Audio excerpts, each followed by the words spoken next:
Regular meeting of City Council to order for Monday, April 8th. Our first order of business this morning is our delegations. 2.1, we have Shantae, Aaron, and Chelsea from the City of Dawson Creek in attendance to do a proclamation on Pitch-In Week. Good morning, you guys. Welcome. Good to have you here. Come on up. How are you? You're just standing here to look pretty. Nice. Fill the picture. That's right. So it's my pleasure this morning to read the proclamation for our declaration on Pitch-In Week. Whereas hundreds of thousands of Canadians show their concern for the environment and their communities each year by participating in Pitch-In Canada projects to refuse, reuse, recycle, and properly dispose of waste, clean up and rejuvenate local neighborhoods, green spaces, ravines, waterways, and illegal dump sites, restore habitat, and to establish composting and recycling projects. And whereas Pitch-In Canada, a national community-based organization comprised of eco-action and community volunteers, believes that maintaining a quality environment and encouraging civic pride is everyone's responsibility. And whereas Pitch-In Canada encourages voluntary action to keep communities clean and beautiful and restore and maintain a healthy environment, and invites all citizens in our community to actively participate. Now therefore I do hereby proclaim the weeks of April 22nd, 29th, 2019 as Pitch-In Canada's Operation Clean Sweep in Dawson Creek, and invite all citizens in our community to actively participate. All right. And could you read that one more time, Your Worship? One more time. Sure. I didn't write it, so it's pretty good. Very good. So as April is usually very early for us, we are in May to do our cleanup campaign. Again, Rotary is kind enough to do the seniors' spring disposal waste for their yard, so they'll be out on the 13th and 14th. Last year we were able to do all 60 sites, which was amazing, and if you've seen our bags, it was 203 bags of garbage last year that was picked up, and they are very large bags.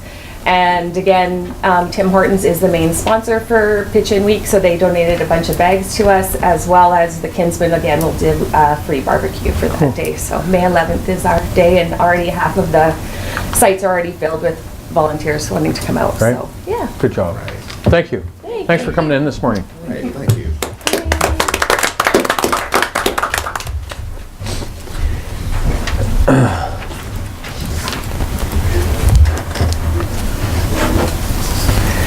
Our next delegation this morning, we have Inca is in with Corey and Stephanie from CUPE. Are they here? No? This morning we're going to proclaim WorkSafe BC Day of Mourning proclamation. Good morning. How are you? Good to see you. Looking good today. We compare. We compare. The tie. Whereas the Day of Mourning was initiated by the Canadian Labour Congress in 1984 and is recognized worldwide. And whereas the Day of Mourning is a day to take time to remember lost co-workers, friends, and family who lost their lives, were disabled or injured in the workplace, and those affected with industrial disease.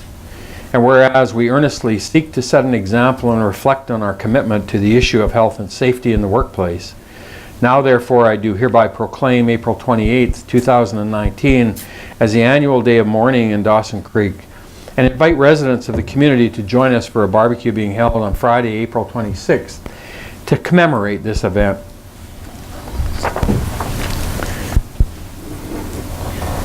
It's sometimes a message is pretty easily to hear and not appreciate the significance of how important it is for all of us to have our families go off to work and come home safely. And I really do. I think we need to take this as seriously as it deserves to be. That it is an important event for us to always stress the importance of worker safety. And I think back in terms of how far we've progressed as a society, because my grandfather 70 years ago lost his arm in an industrial accident, a sawmill accident, as a homesteader in the Peace River country. And how today we take workplace safety and industrial hazards so much more significantly and rightfully so. So Ian, thanks very much for doing this today, and we appreciate it. The floor is yours to say a few words. In 2018, BC, British Columbia lost 131 workers to disease, in the workplace disease and injuries. But thankfully, none came from the city of Dawson Creek. I just want to use this morning to appreciate the council, the senior management, and the staff of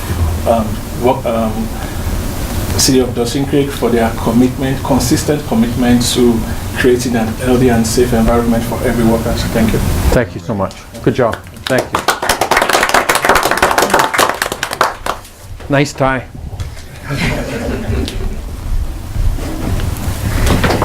2.3 this morning we have Chelsea Monachaw is in from our give us an update on our Kiskatna watershed program. Morning. Good ladies. morning. Kayla Boyd is also Good morning, Kayla. Morning. Welcome. Thank you. And we do have a presentation for it.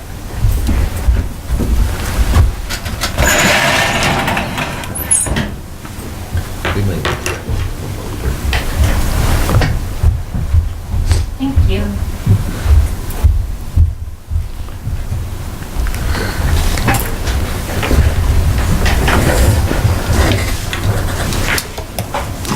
It worked. I know 2 years ago I had to do it ad hoc with no slides, so I'm excited. So first off, thank you so much for having us here this morning.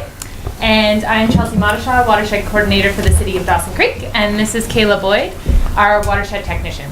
So we're here today to talk to you about our water stewardship program and some of our priorities. So we're going to focus on these 5 topics today, the first being our flood mitigation planning, then moving through our Kiskatna water quality and water quantity, and then community outreach and extension, and finishing off with watershed governance. So in 2018, like most of you in this room know, Edwater Consulting completed the flood mitigation plan. And out of this, we've been able to do OCP amendments. So we've adopted development permit amendments, as well as we are working on a flood policy and climate adaptation work. We've purchased and installed 13 different hydrometric stations on the Dawson Creek. So we installed those a couple weeks ago to catch spring freshet. And this will look at water levels throughout the whole system for the year of 2019. Edwater completed a flood risk assessment on the 2016 event. And one of the main takeaways of this was that our community is impacted quite significantly on smaller, more frequent events. So transportation disruption, education disruption, or health services are disrupted even at smaller levels or smaller flood events. I also completed an internal review of our emergency operation center training. So we looked at which staff are trained within the city and within our corporation, as well as where some gaps may lie due to retirements. And so we've looked at new training opportunities for staff. And then we've also applied for multiple grants. So currently where we sit is we're looking to hear back from our grant applications within the month. Like I said, we've already installed our hydrometric stations on the Dawson Creek, so we're collecting that data, as well as we're looking at updating our LiDAR data and cross-sectional information on the creek. And what will happen this year is we'll take all of that information and put it into models. And so we will hire a consultant to do the modeling for us, and they'll be able to simulate different simulations, and they'll be able to look at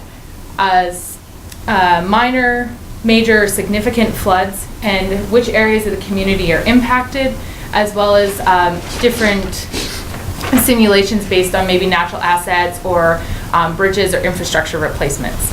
So our hope is that we'll have the modeling, and then from there the mapping will come out. So as of April of 2020, we'll be able to start moving towards a comprehensive planning and adaptation. And there's 5 major areas in which we can do this. So flood policy and zoning based on the new maps, potential infrastructure upgrades based on simulations and modeling, community outreach and education and alerts based on our hydrometric station data and mapping, as well as natural asset management and additional goals such as operationally cleaning out the creek for debris. So historically, the Kiskatna watershed has been the main area of our program's concern, and we have multiple goals related to water quantity. The first has always been to enhance water security, and with the creation and the filling of the South Dawson Reservoir, which is about 50% full at this time, we've kind of captured that first goal. The second being the responsibility for Bear Hole Lake Park permit requirements, and then increasing drought resilience and flood prediction while reducing water consumption in our community. Okay. Different. So the Kiskatna watershed is our sole source of water for our community. It's about 2,800 square kilometers, and as you know, there's multiple land uses within it. The multiple land uses will affect water quality, but they can also affect the timing of flow for us. And then in conjunction, when we have more water or higher flows within the river, we're also seeing higher turbidity levels. Again, buffered by the new South Dawson Reservoir, but still of a concern. Bear Hole Lake's park permit has multiple responsibilities, and in 2018 we did a fish assessment looking at fish populations both upstream and downstream of the fish ladder. It was identified that our fish ladder is not in working order, and because it is part of our park permit, we are looking at solutions right now. So we're looking at solutions to modify the structure that's currently there or different construction altogether. The goal is to have different options set for 2019 and construction phase in 2020. And then other responsibilities is dam safety, danger tree assessments, water quality profiling, as well as release timing. One of the ways in which we track how much water is within the system at different times is through hydrometric stations. And in 2016, you'll recall that we had partnerships with the provincial and federal government to install these hydrometric stations. They are located in the bottom portion of the map. There's 2 yellow stars, West Headwaters and Noel. And we use these to not only track Bear Hole Lake response times if we were to do a release, but we also use them for baseline flow information. And the hope is that one day, instead of using the Farmington gauge, which is downstream of our intake, that we'll be able to use information from these stations for allocations. So for short-term water withdrawals and long-term water licenses. Just to give you an idea of what our hydrometric stations give us for data, this is the 2018 hydrograph. In blue, you'll see the discharge based on Farmington Station, and then green is the Dawson Creek precipitation. So the first bump is our spring melt. We had about 341 cubic meters per second in the river on April 29th of last year. And that was due to the large snowpack and the quick melt. As you know, we had one of our first floods within our community in spring. From there, we had precipitation events that held us over, although we did start to reach drought-like situation in late July. And then we received about 120 millimeters of rain on July 22nd, which sustained us well into fall. And we went into our 3rd year of having water over the Eris Weir and Bear Hole Lake Weir, which we haven't had historically. So like I said, it's the 3rd year that this has happened, but previous to that, we had never had water flowing over the Weir in the winter. So moving from how much water we have to how much water we've used. Thank you. So each year, the Watershed Stewardship Program completes the water usage report. This year's report, well, for 2018, will be available later this month. Based on 2005 to 2007 water usage data, the city created a goal to reduce the per capita daily consumption by 20% by the year 2020. So taking us from 584 liters per capita per day to 467. So how are we doing? Oh, I'm backwards here. How are we doing with this goal? As you can see highlighted in yellow here for 2018, we have met and exceeded that goal this year with 407 liters per capita per day. And out of the past 6 years, we've completed that 4 of the 6 times. Also here in yellow, we see the Dawson Creek residential water use totals. And since 2012, they've remained pretty consistent. However, in 2018, this is our least amount of water used for residential use. So 2018 usage by sector. Here's a pie chart of our water use. The main takeaway I want to show here is the unaccounted for. You can barely see it here, if I can show you here. This small sliver of 0.1%. And just to give you a perspective, last year we were at about 8% for unaccounted for water. So we can attribute this to some of our repairs we've made on some of the leaks as well as system upgrades. And Canadian averages are about 10 to 15% for unaccounted for water use, so we're definitely improving over time. Well done. Moving on to water quality. So each year, the Watershed Stewardship Program samples 17 sites biannually, and we also have real-time water quality monitoring at Eris Pump House. So our goal is to provide the cleanest water possible prior to treatment by enhancing our monitoring, develop and implementing our best management practices so we can really tailor our treatment to our system, and communicating these results to council, government for informed decision making, and also working with the stakeholders within the watershed as well.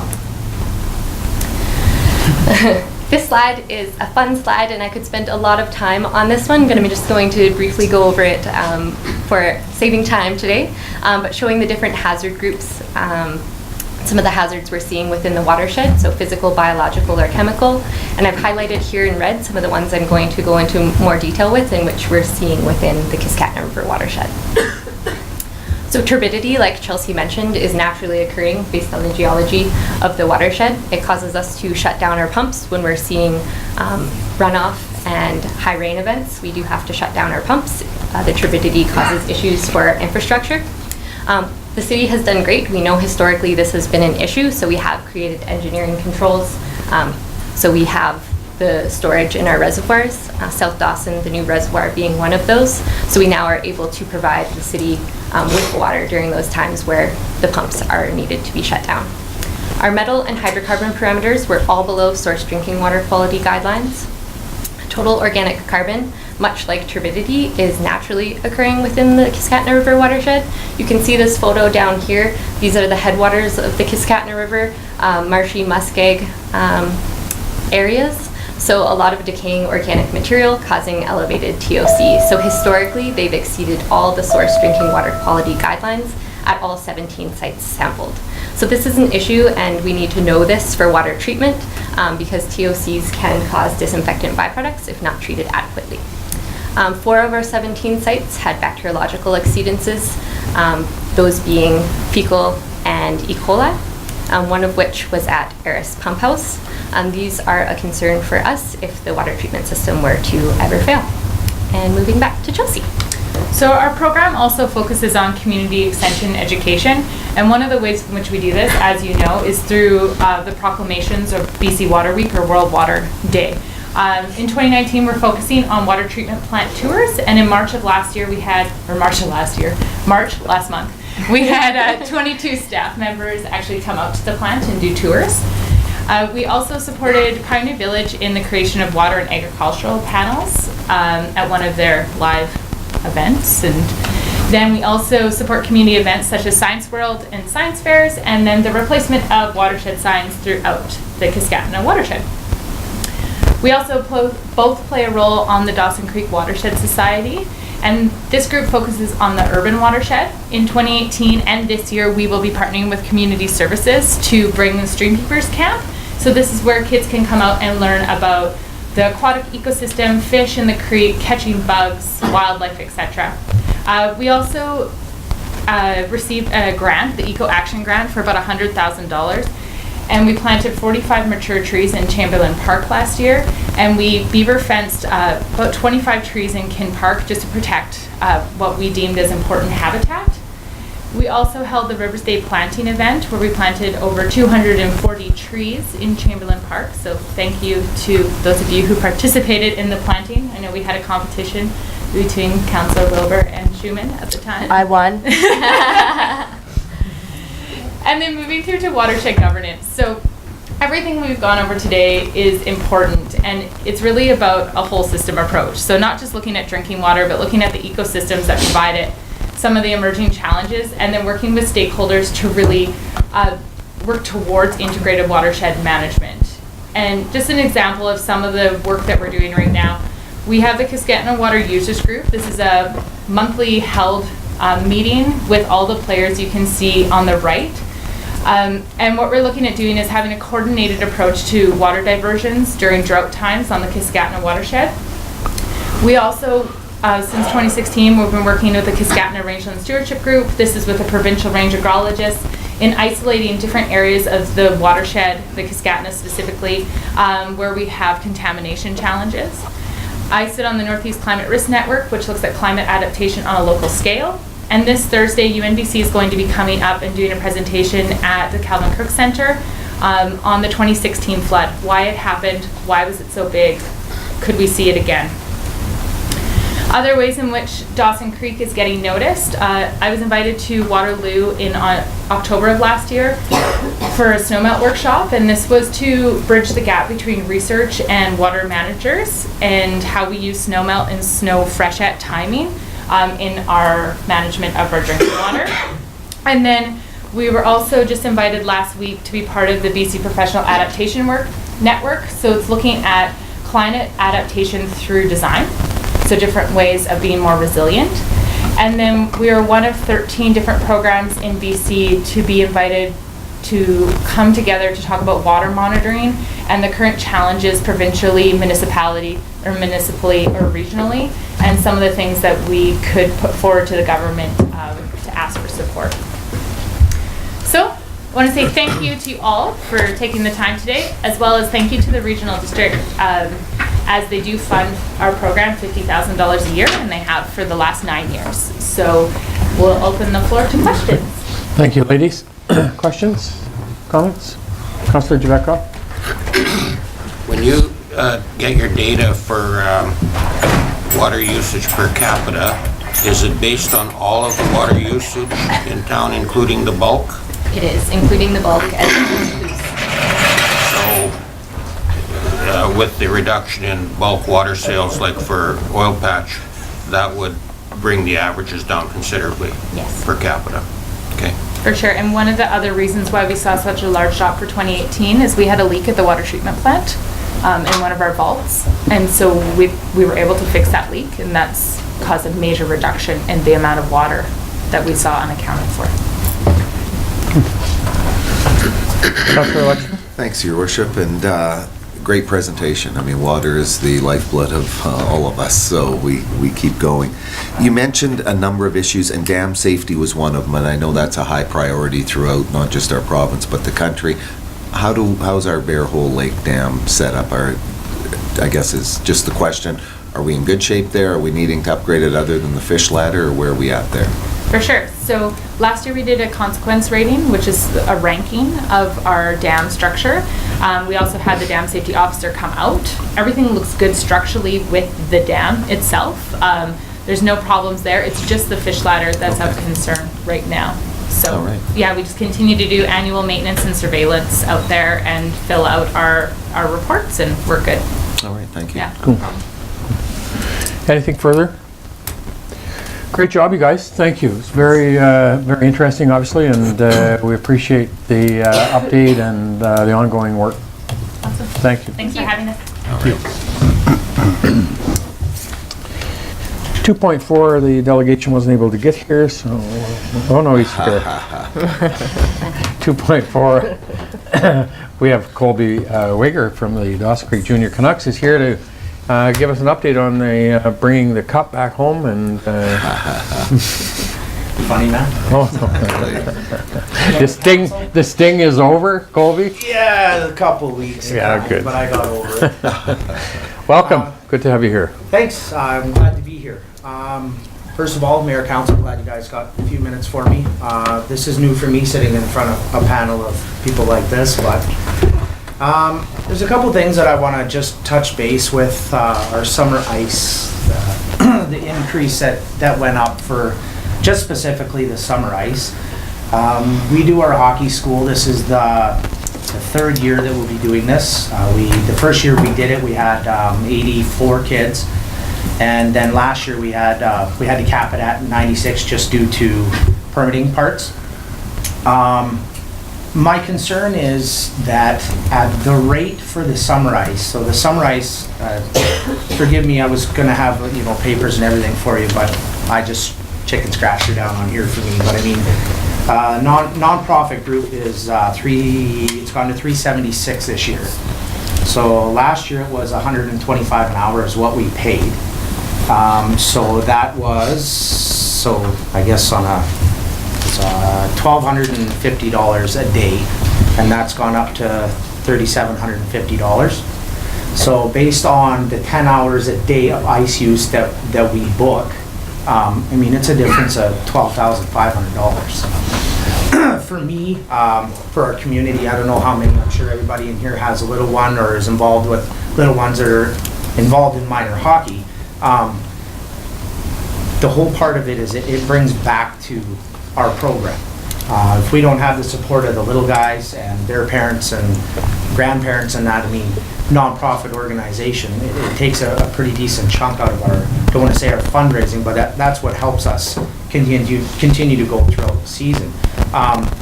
At the rates that the summer ice is at right now, I mean, it would cost us about $4,000 to run our school. And I just can't do that as a nonprofit organization. It doesn't make sense for us to do that. I can't do it. I'd love to do it, but I can't.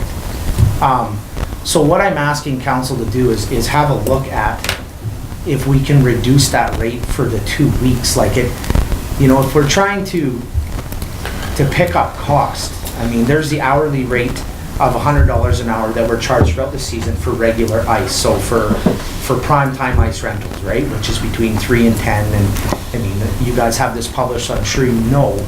But I mean, is there not a way that we could up the rate on that throughout the course of the year to get back that cost? Like, is there any breakdown of that? Like, where did that come from? That's what I can't figure out, is where did why all of a sudden did we go from $125 to $376 an hour to run the ice for that 2 weeks? Like, I'm just not quite sure, because there's no breakdown. There's nowhere to see that. You know, there was an email that came out that said, okay, we're gonna move this ice, summer ice is gonna be $376 an hour, and that's that. Well, how come there was no communication with the ice users? Not only ourselves, I mean, there's lots that are involved.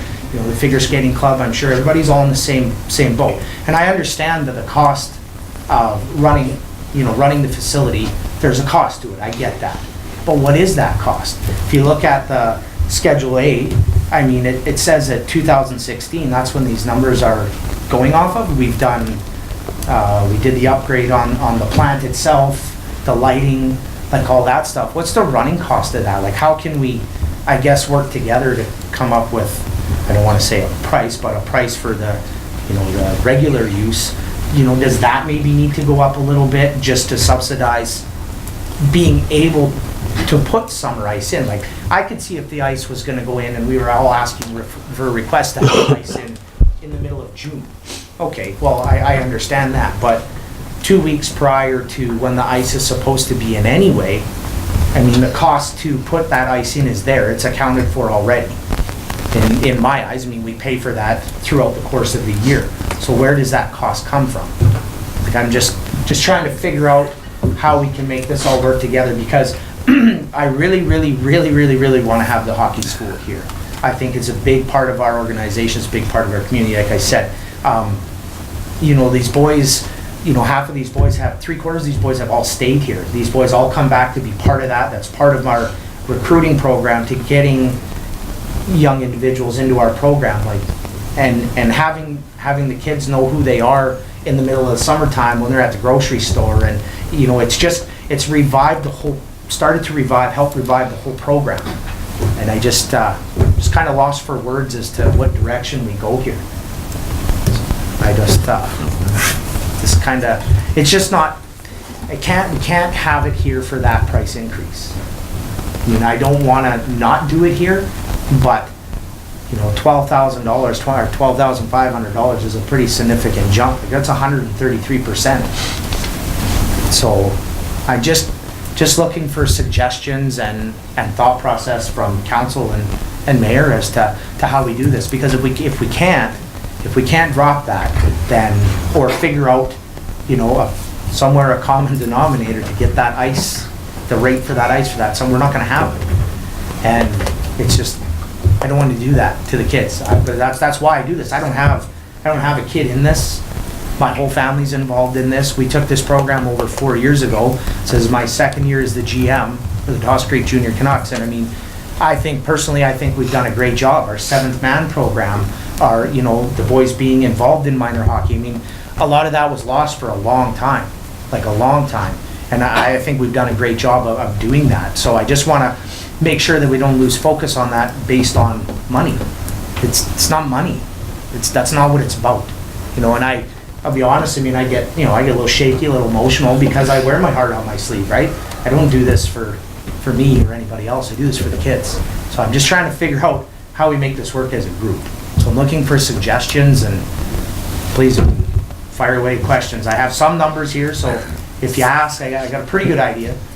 Okay. Did you have the second part, Colby, on the renovations you want to talk about as well? Or? You know what? I'll leave that because Okay. that to me is minor. I just had it there because I wanted to talk Sure. about it. But for me right now, I mean, I have to make a decision within the next 2 weeks if we're going to have this hockey school or not, because we're already 3/4 full. For us to raise the price to try to eliminate some of that cost, we're not going to get the numbers we have, and we have to have a certain amount of numbers to make this all work where we break even. Sure. Right?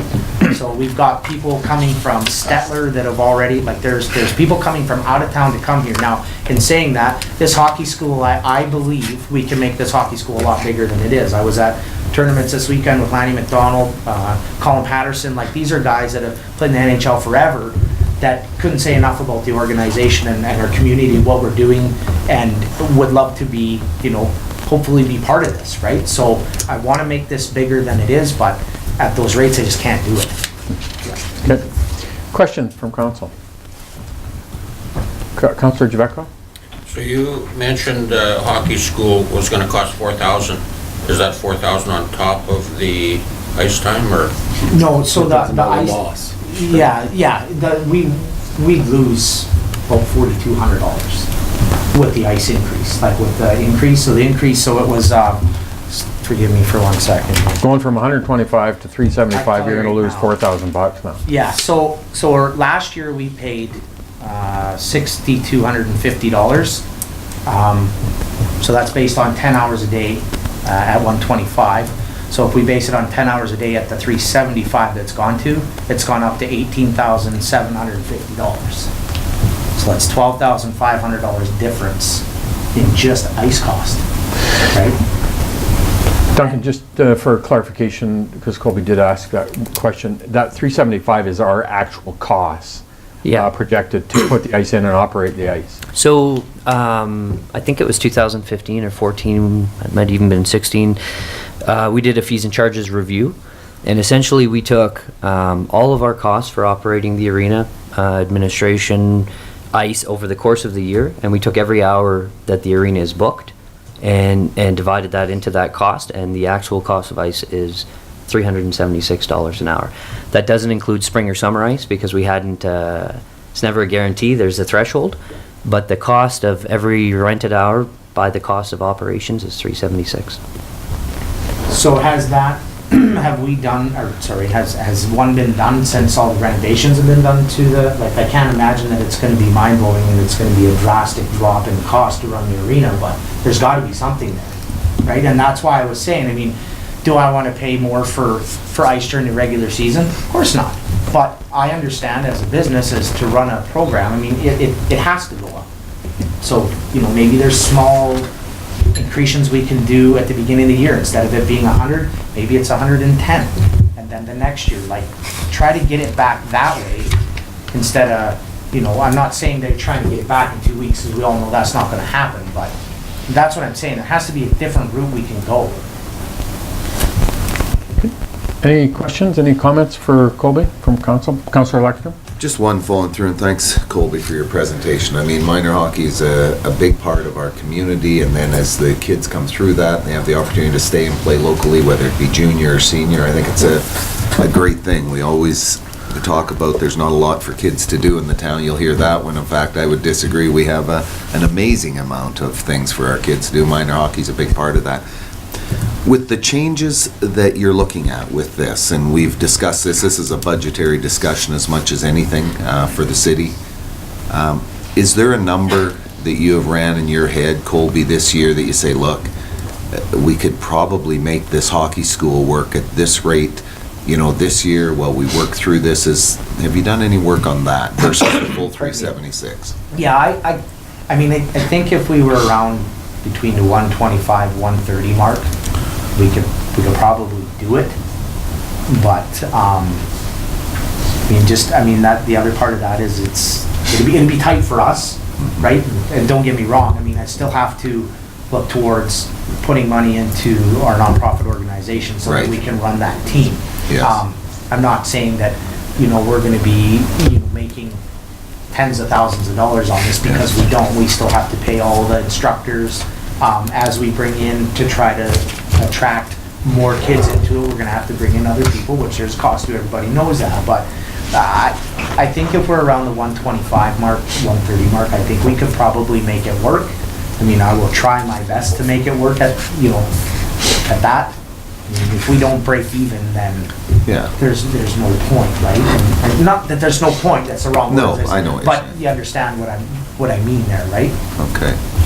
In the past, Yep, go ahead. In the past, have you reached out to industry at all, or do they now support this hockey school in the sense that, is there an opportunity maybe to look down that avenue to say, look, here's what we're facing, this is for the betterment of the community, the children, and, our industry is traditionally a pretty big supporter of events. I just don't know if you've reached out or had that opportunity. Well, like last year, so the first year when we did it, I'll be honest, we kind of flew by the seat of our pants because we hadn't done it in so long, and then it was so successful. So then the next year we started reaching out to try to get people to come on as far as like food costs. Like food costs are about $7,000 for that camp, right?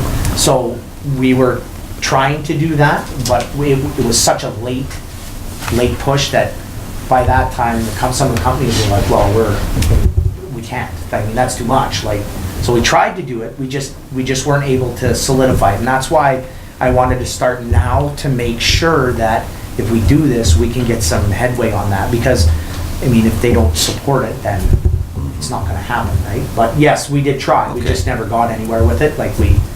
Nobody was into that year because they didn't know, how successful is it going to be, or is it going to work, right? So now that it's proven, I think we'll have a little better opportunity doing that, but that all hinges on our volunteers as well, right? Trying to get people out to go. There's about 6 of us that do it. So, it's fine, but that's part of it, right? Yeah. All right, thank you. Councillor Wilbur? Yes, thank you. I'm just wondering, have you guys looked at any of the Via Sport grants? There's 2 that I think you guys might qualify for, and I know maybe our grant writer could help with that, but the intake ends on May 2nd, but it seems to be under that development type programming that they have funding for. I don't know what the amounts are, but I'm just saying that maybe that's something to look into as well to help you offset some of those costs, because I know with a lot of these grants, once your foot's in the door, you just apply annually and then they support that program. So I think that these 2 particular ones, they're just under Via Sport and it's under development. I think they'd be worth looking at. I'm not sure that you qualify because I don't know all the ins and outs, but I do know we have the grant writer at the city, and if it's the worst case, the answer is no, but I would at least, for the sake of the program, look at maybe applying for some of those grants to help you offset and keep your program running. I just did a quick browse, but I just wanted to put that out there because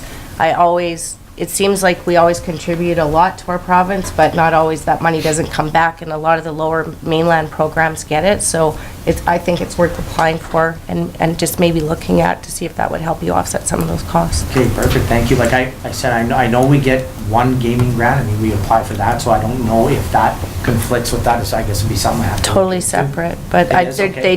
they're new, and I know there's some that are kind of winter sports and there's some that are summer sports. So, but I think you guys fit into these 2 that are, one's due for May 2nd, so you don't have much time, but worth looking into, I Yeah, think. no, I appreciate it, like I said, because this is new to me too, right? So I'm just trying to make this work for everybody, so. Thank you. Any further comments, questions? Councillor Parslow? Well, I appreciate the desire to want to make it work. I'm sure we all do. So this is a 2-week event.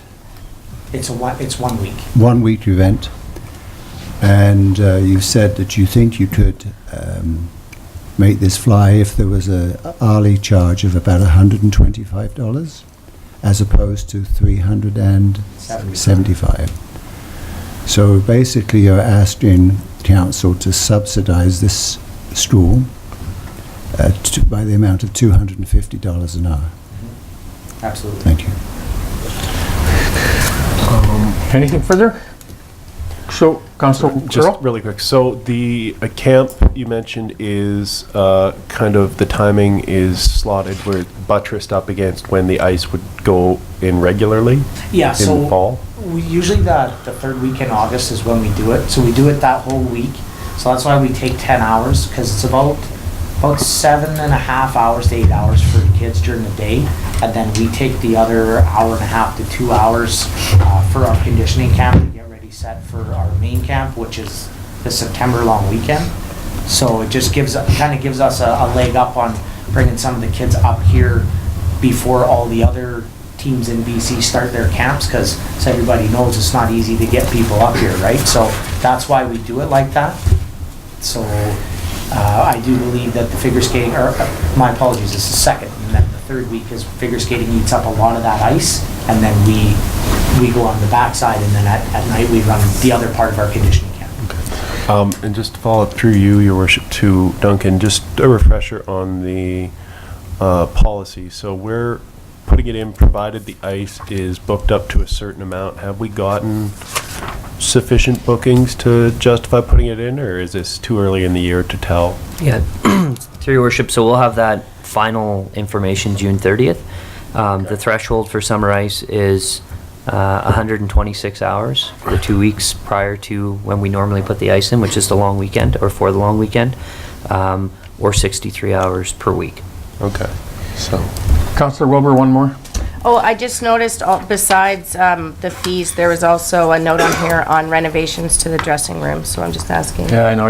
Yeah, We'll save that I'm for fine later. with that. I just, Okay. this is, yeah. I just wanted to make sure I didn't miss it, that's all. Thank you. So, thank you, Colby, and we'll bring it back under mayor's business later on. For council, honestly, this whole fiscal future for us, financial future, is those two ranks, 1.2 million approximately in subsidy. Anytime we cut the subsidy down for youth groups or anybody else, the residents, business community are the ones, it is about the financial for us. That's kind of what we get to deal with and have to deal with. And so certainly the appreciation of what you guys have done in building a junior program back in, and viable and healthy and all of that other stuff.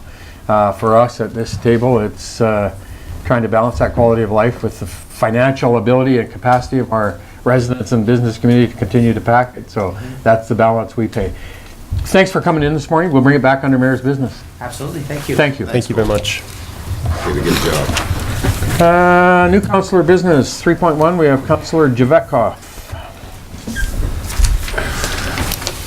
So we've talked about this in previous meetings, having what was termed a no-mow zone at that point, and I committed to pursue it, and that's what I'm doing.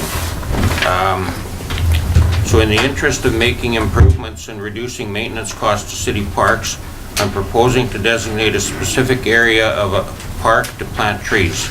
I intend to provide this service at no cost to taxpayers. A mix of native species will be used, and the project is planned to be completed over 2 years, and it may take 3 years. The benefits: to reduce maintenance, increase carbon utilization and oxygen production, increase forest cover while maintaining a park designation, provide some noise suppression, improve visual quality over time. The area that I've selected, and I think this can apply to a number of parks in the city, but the first area I selected is one that's, I guess, the most applicable to this application. It's the south part, about 160 feet of the park, that is west on 17th Street and just north of the tracks. The area is about 5.5 acres, and my measurements are off of the global Google or whatever it is, so they're not totally accurate, but it's about 5.5 acres, and at a 10-foot spacing, we would need about 3,000 seedlings. So I'd like to make a motion that we designate a portion of this park to improve the park and reduce maintenance by planting some trees. Thank you. Moved. Do you have a seconder? Councillor Earl, discussion. Councillor Luxton. Thanks, Your Worship, and thanks, Paul, for the presentation on this. This is, I live just on this park, overlook the area. I think planting trees is a great idea. I think the ability to buffer the railway tracks from the residents is a wonderful idea. The question I would bring here is the size of the planting. This is every day I see it's one of the probably, I can't speak to the other parks, but a very well-used park from children and residents alike. I think the idea of planting trees along that corridor is wonderful. I think it's far too much land to take up. I think that we would be better if we're looking at planting the trees to extend the length of it and reduce the width of it in order to do that. But even if we're able to do that, the larger concern I have is maintenance of these trees. How do we go about once they're planted? I think we've all seen trees, not only in our community but elsewhere. Who's going to maintain them? Who's going to water them? If seedlings are difficult to bring along. I mean, you are certainly far more knowledgeable about forestry than I will ever be. You spent your career in it. But a couple of concerns I have. I like the idea of planting trees in our parks. I think we have the ability to pick the locations as you have. I think this one is, in my mind, would need to be adjusted somewhat, the width-wise of it, but along the track, and I would encourage us to look at the entire length of our city, because I know we're going to talk about whistle cessation here in a bit, but anything we can do to make our aesthetics better for the residents of the city and the livability of our city, that's our job. But the maintenance of these, I guess, is a significant question I have. Go ahead. Well, I'm not intending on any maintenance. I mean, when we plant trees in the wild, they're self-maintaining. So I don't consider this as a sort of a really nice plantation that you go and trim all the time and stuff. It's basically reflects a normal area of boreal forest. So it would have a diversified species composition.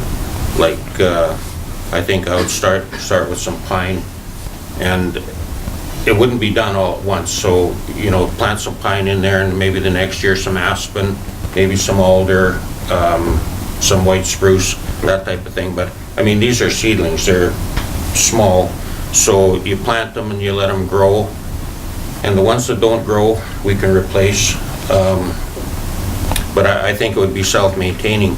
And as far as maintaining the site, I mean, the grass would be growing in between, and it might require a mowing once a year, just so that you don't have a bunch of dry grass develop for spring fire hazard.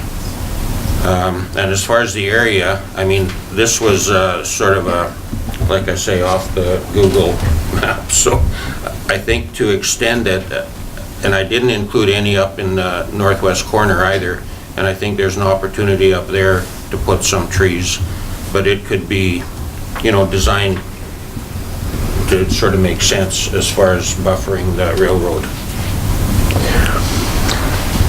Further comments? Councillor Parslow? Yes, I hadn't talked to my colleague about this, but I saw it as being a natural, encouraging the natural growth by planting trees, and not a manicured thing at all, with pruning, etc. I know that nurturing these is a concern to some people, but I have planted all sorts of trees here in my property, and I very rarely have a failure.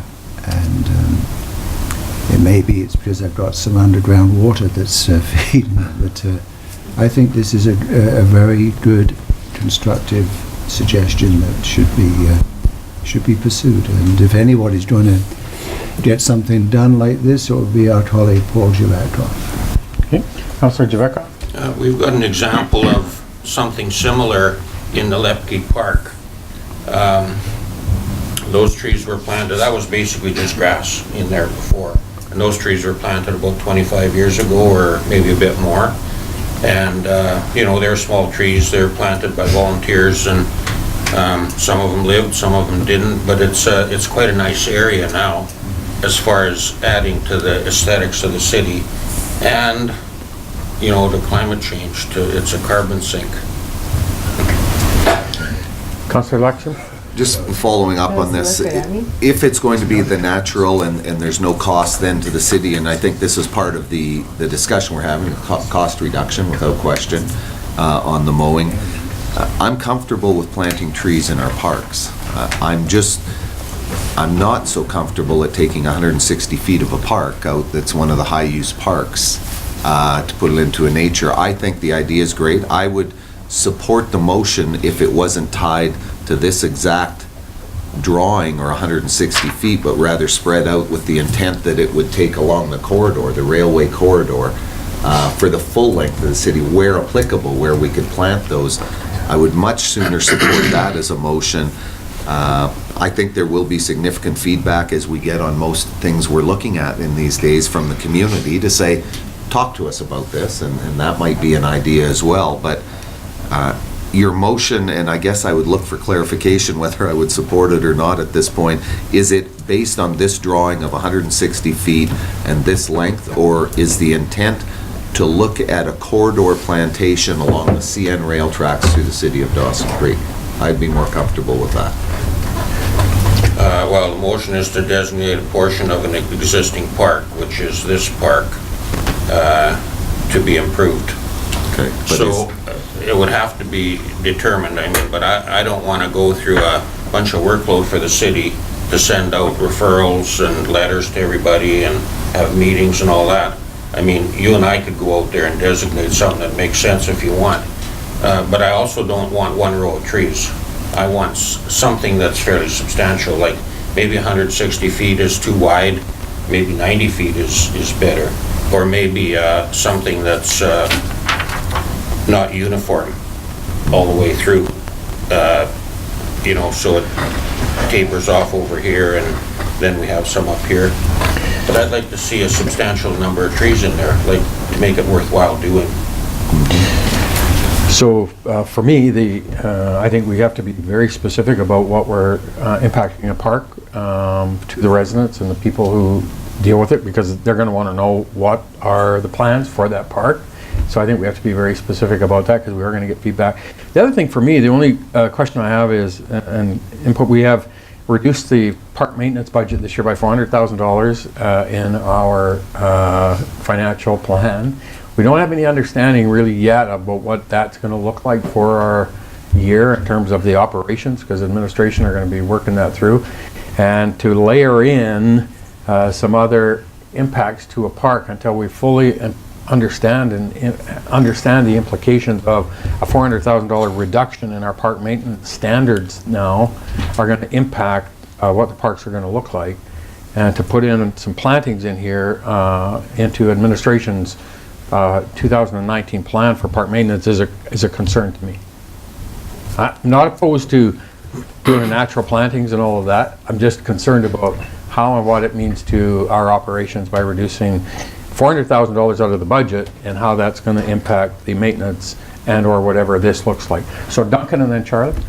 So through your worship, I don't know what that parks program looks like. We have reduced it significantly this year. We'll have approximately 10 less seasonals, half of a program. This has indicated no cost to the city, so I haven't really looked closely at that. If we are mowing in between trees, as long as there's significant room for a mower and the trees are staked so we don't run them over, it shouldn't be an issue maintenance-wise. But again, I don't know what that program looks like, and we're really just in our first year. Those mowers are not 10 feet wide. Do you know what the deck is on our mower? I think we have some 10-foot wide decks. What are we? Through your worship, the one that we use in that park is the trackless with big batwing mowers, so it's actually Wider than 10. much wider than 10 feet. So we have to use a different ride-on in that or in that. Councillor Parsons, then Councillor Wilbur. Yeah, well, I understand your concerns, but I think just for clarification, this proposal is it's all volunteer for the point of view of the planting, right? And the acquisition of the trees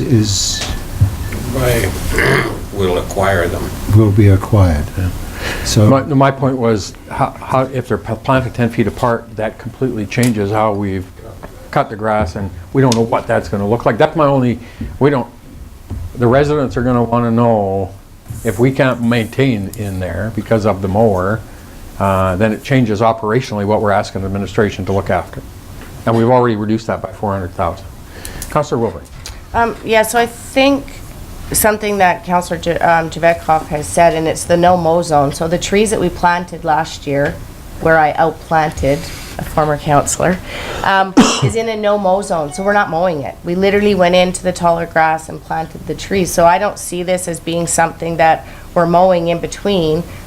I would like it to maybe not be as wide, I see, and I do think they need to be staggered. We just planted them within that area wherever. It wasn't, there was kind of some little markings of circles where we could plant, but they were staggered so that they would have space to grow. So I like this. I agree with Councillor Lekstrom, it might be a little wide, so maybe we need to look at just that.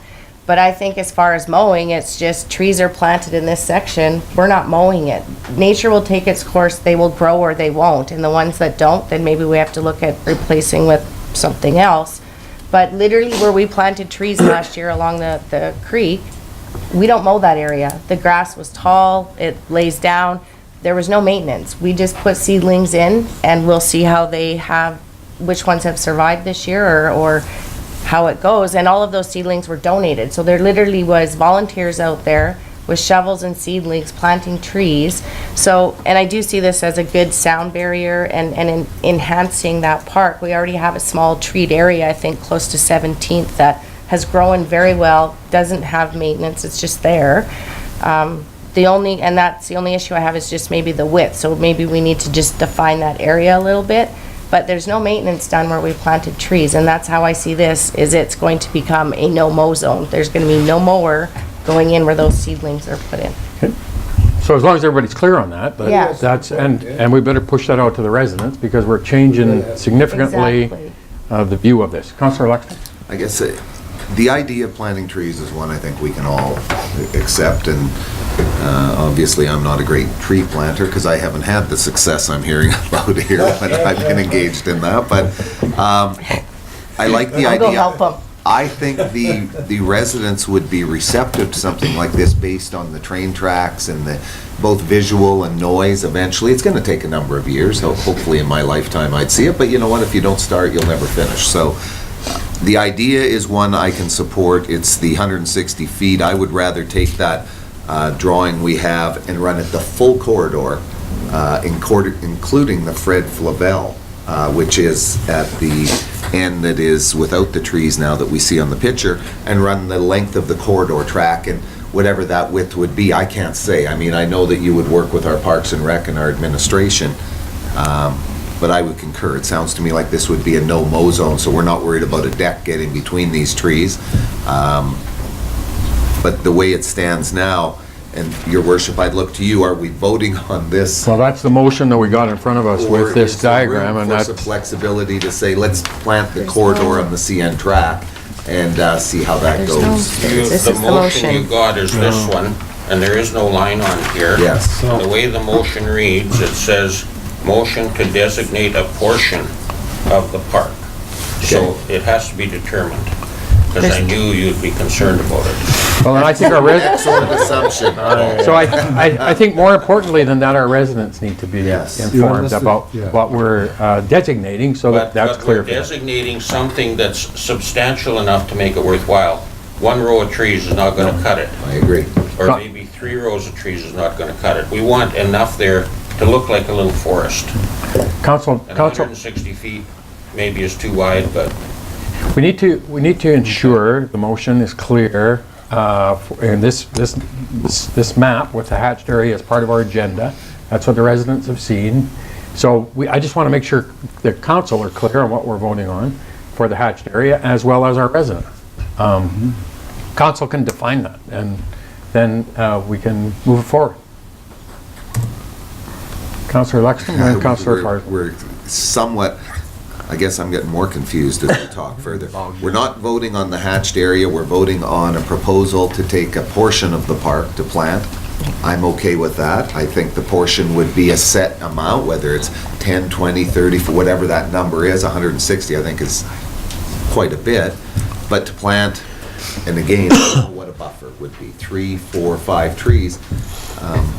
We're gonna have to ask, without a great deal of cost to the city, I think our administration to work with us on this, to say, what does 40 feet look like? Well, you know, does that give us a buffer that in the years to come, not only aesthetically would it look nice, but there would be ability for sound? I'm hoping we're going to resolve the sound issue through whistle cessation, but we'll have that discussion soon. But what I've heard, Paul, you say is you're receptive to the discussion not just being 160 feet in this hatched area, but let's take a portion of the park, let's begin a process of planting a no-mow zone, which I would, you know, and I'm giving you my view, a portion of the land, the full length of the park against the railway tracks or as close to it is something I would support. And I think, and I can't say, but I believe the public that live up there and utilize this park, as well as the others, would think, yeah, that looks pretty good. But let's make sure we engage somehow. Councillor Parsons, then Councillor Jeveka.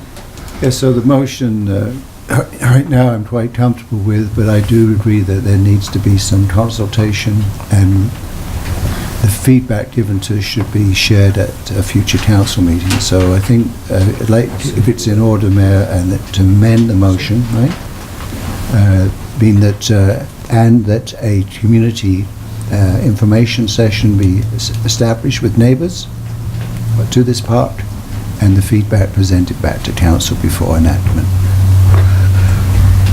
Moving an amendment. Yes, if that's in order, I think it is. Thank you. Seconded. Councillor Lexstrom. Discussion on the amendment. So we're going to have administration designate an area and move that out to, or no, move it to the community first. My intention, if I may speak to the amendment, is that we present the concept of planting some trees in this area, the intention, noise abutment, etc., and we get their input as to their suggestions, but we want it to be, you know, Terry, that we want this to serve a purpose of noise reduction and aesthetics, and that we listen to that and see what support there is. Okay, Duncan? So through your worship, would council like to see these options before they go out to the community? Just a question on that amendment. Well, I think we'd like to be able to know what we're going to talk about with the public. So if it is this linear portion, or as I've heard Councillor Javakov say, no, look, we're looking for something that makes sense. That may be the linear corridor I'm talking about. I think we should have something we want to discuss with them, and maybe there's a couple of options. Okay. So through your worship, we could, and I know we're in this right now, we could bring back a few different options and a few different scenarios on a map for council to take a look at and agree on what that looks like, and then take that to the public. If that's what council wishes, we could have that done fairly quickly. We could have that at the next meeting if council likes. Sure. Good. That. Is just a quick, I guess, question through to Councillor Javakov. Paul, you're a professional in this field, you worked your life in it. What timing are we looking at to be able to, if we make our decision to start getting these trees in the ground? Well, I would have to know by the middle of May. Okay. And the start of the project would be in June. All right. Thank you. Okay. So we have my amendment, if I can just speak further to that. Yep.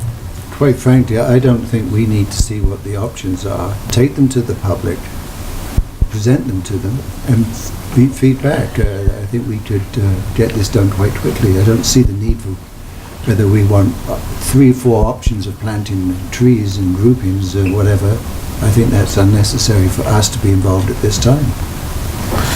Councillor Javeka? Like, I didn't expect this to be about, and I don't mean to impose something on the public. I mean, I thought from the discussion we had in the budget meetings, where, you know, we've got this budget problem, and we're trying to reduce operational costs, and it came up that, you know, this no-mow zone may fit in some of these parks to reduce maintenance, and there's other benefits. You know, the spin-off benefits that you get from having trees. But trees are good. You know, this whole country used to be trees.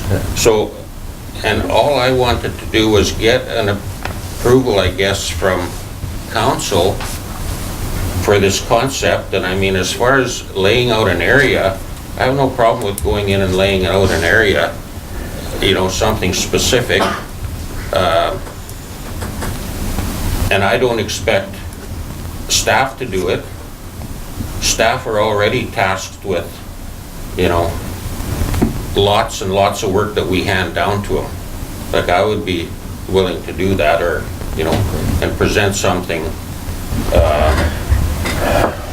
with your help, of course, so that I know that you're approving it. Are you looking Well, at it's, me? so first of all, It would this be is the for, residents. So, this is for the residents of our community and the quality of life that they get from a park. They should have some input in it, in my opinion. and I have, And we should be giving what we're proposing to them as a proposal to develop an area that's a green carbon area. That's great. I'm just saying, let's get that out there so people know exactly what we're proposing. I'm not opposed to it. I'm not at all.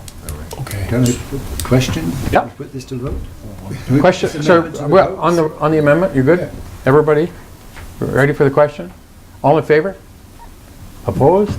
It's carried. And on the main motion, you ready for the question? We're going to proceed with designate that specific area to plant those trees. All those in favor? Opposed? Carried. Thank you. As amended. With the amendment. Yes, with the amendment. so what is the amendment? The amendment, So we're going to consult the public before we decide on anything. Paul, we're gonna plant trees. You're gonna We use. just Any, don't know how uh, many or where. Any other new councillor business? Councillor Wilbur? I have some information coming that I requested. I attended Kofi here the last week, so when I get that, I will have it for the next council meeting. But I did stay an extra day to attend the kids' sport one-day forum. That was all of the communities throughout BC. And I came back really inspired and what a lot of information that communities are doing. So I just want to put it out there that we do have a kids' sport chapter in Dawson Creek. And all of the money that comes into kids' sport directly goes to youth being registered in sports. So it's $300 per player per year to the sport of their choice. That falls under the list of approved kids' sport sports. So soccer, hockey, there's lots of different ones. I think swimming's the only one that we don't cover.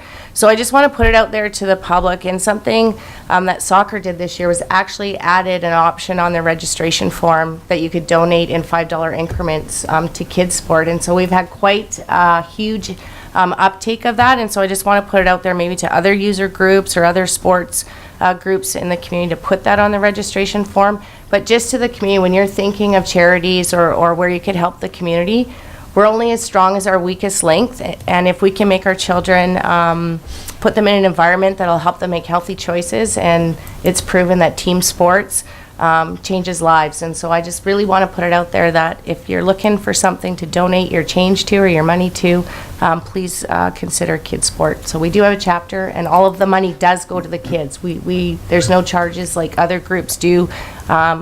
Have paid admins and stuff, and we don't. It is done through our Parks and Rec, and so they can come to the city, get the application, or apply online. So I just want to plug kids sport. Thank you, Shaylee. Councillor Earl, then Councillor Lexstrom. Thank you, Worship. So on Saturday, I was very, very pleased to attend the meet and greet adoption event held at the old Aspel Motors building by the In the Woods Animal Rescue. And at the event, they got all but one cat and one dog adopted, which means that 21 dogs and 7 cats found forever homes. In addition to pet supplies donated, they were able to raise over $13,000 through their silent auction. So I just wanted to congratulate them on a well-run event and thank them for their work. Thank you. Good job. Councillor Lexstrom? Thank you, Your Worship. I will give a brief report. Last week on Thursday evening, a number of councillors and members of administration and about probably 500 to 600 members of the public went to a session on the Section 11 and the partnership agreement issue with regard to caribou in our region, something that has been led by the regional district in trying to get the government to come and consult with us and engage with us in the documents. It was an amazing meeting. I thought very well attended, well thought discussion on the issues. The public, there was grave concern expressed really about what's in the document, the lack of engagement and consultation with the region on this. The speakers I thought were amazing. I give credit to the people from government, and West Moberly First Nations were represented there. Soto wasn't. You know, although I may disagree with where they're at, I always give people credit if they're willing to sit there and give their side. But I had the opportunity to represent council through your direction, Your Worship. This was not public consultation or public air engagement. This was more of an information session. They informed us. I hope that they take back the prime concern, which is you've gone about this in a manner that has neglected the general population in this region. We all care about the caribou. We all want to do our part. But there is potential for hundreds upon hundreds upon hundreds of people to lose their job should this go ahead in its present format. Certainly the community of Chetwynd looks to me at first blush to be the most significantly impacted or possibly impacted. But we have our own Louisiana Pacific here who needs timber in the areas that are being talked about. So I want to congratulate the people that attended the meeting. Those that couldn't, I know many watched as it was live streamed, I believe is what it's referred to as, or recorded and played. But we have a great deal of work, Your Worship, still to do on this, and I believe the regional district is going to hopefully move forward this Thursday on trying to move this issue forward still. Government made a commitment to us at more than one time that they would ensure we were a part of this process. They have not, and I will be very clear, not lived up to that commitment to us yet. I am an optimist and hope they will live up to it. But thank you to the people that attended. Thank you for the voices that were heard. And I think we have a great deal of work, but if it remained in its present format, I think there will be significant issues that we all face. We're about 63,000 people on this side of the Rocky Mountains. They have that in a couple of square blocks in Vancouver, I'm sure. I worry the government seems to take this area for granted on many occasions. We aren't asking for anything other than to be treated fairly, equitably, and let's look at this issue together as one group.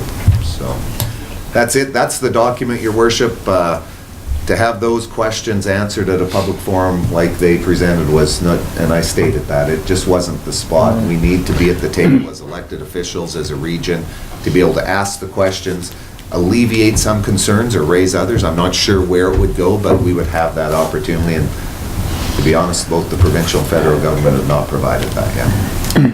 Thank you. Thank you, and thank you for attending and obviously taking the lead on it for us. We've been talking about this for over a year since we started the first engagement with the ministry down in Victoria over a year ago. And talking about we need to be engaged, we need to have a seat at the table. The socio-economic impacts to our region are significant potentially. We've understood that, and the frustration of not being at the table, not being engaged, and as you say, they're informing, they're not engaging, and that's the worry. And so the regional district are certainly, we're hiring folks to do and help us get some of that socioeconomic stuff done, and all of the other options are available. So we're going to keep working hard at it as a region to try to engage and get them involved. So anyway, thank you for that. Great job, and appreciate you attending. Other new councillor business? Anybody? Thank you. Item 4, minutes of our public consultation of council March 25th for adoption. Councillor Parslow, Councillor Wilbur, all those in favor? Opposed? Carried. Minutes of our public hearing for the official community plan of March 25th for adoption. Councillor Parslow, seconded Councillor Kemp. All those in favor? Opposed? Carried. Thank you. Minutes of the public hearing for zoning amendment 1401 102nd Avenue, March 25th for adoption. Councillor Wilbur, Councillor Kemp. All those in favor? Opposed? Carried. And finally, the minutes of our regular meeting of council for March 25th for adoption. Councillor Parslow, seconded Councillor Earl. Any errors or omissions in those minutes? All those in favor? Opposed? It's carried. Thank you. Any business arising out of the minutes? Correspondence, our first letter, 6.1, we have a letter from Charlotte Dow, Wilderness Committee regarding request for support of the South Okanagan Similkameen National Park Reserve. Councillor Parslow. Received for information. Thank you. Second, Councillor Lexman. All in favor? Opposed? Carried. Thank you. 6.2, we have a letter from Jessica Kula, Manager of Fundraising Events, regarding the Dawson Creek and District Hospital Foundation annual Claybird benefit shoot. Councillor Javeka. Received for information. Second, Councillor Earl. All in favor? Opposed? Carried. Thank you. 6.3, we have a letter from Tracy Takahashi, Deputy Corporate Officer from the City of Port Moody, regarding support at the UBCM conference on the resolution they're putting forward. Councillor Parslow. Received for information. Thank you. Seconded.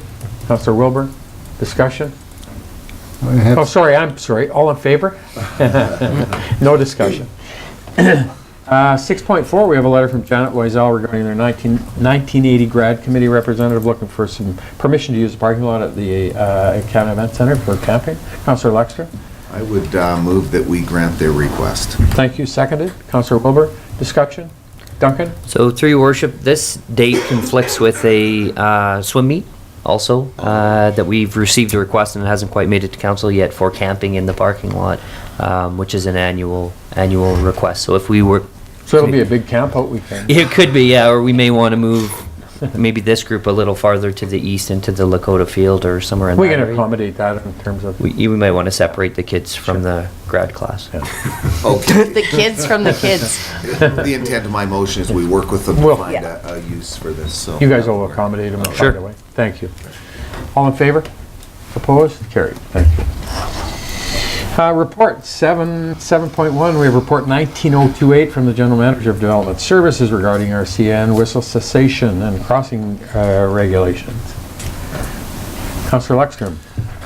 Your Worship, I would move for discussion first prior to the motion. Thank you. Move for discussion. Second, Councillor Wilbur. All in favor? Opposed? It's carried. Thank you. Go ahead.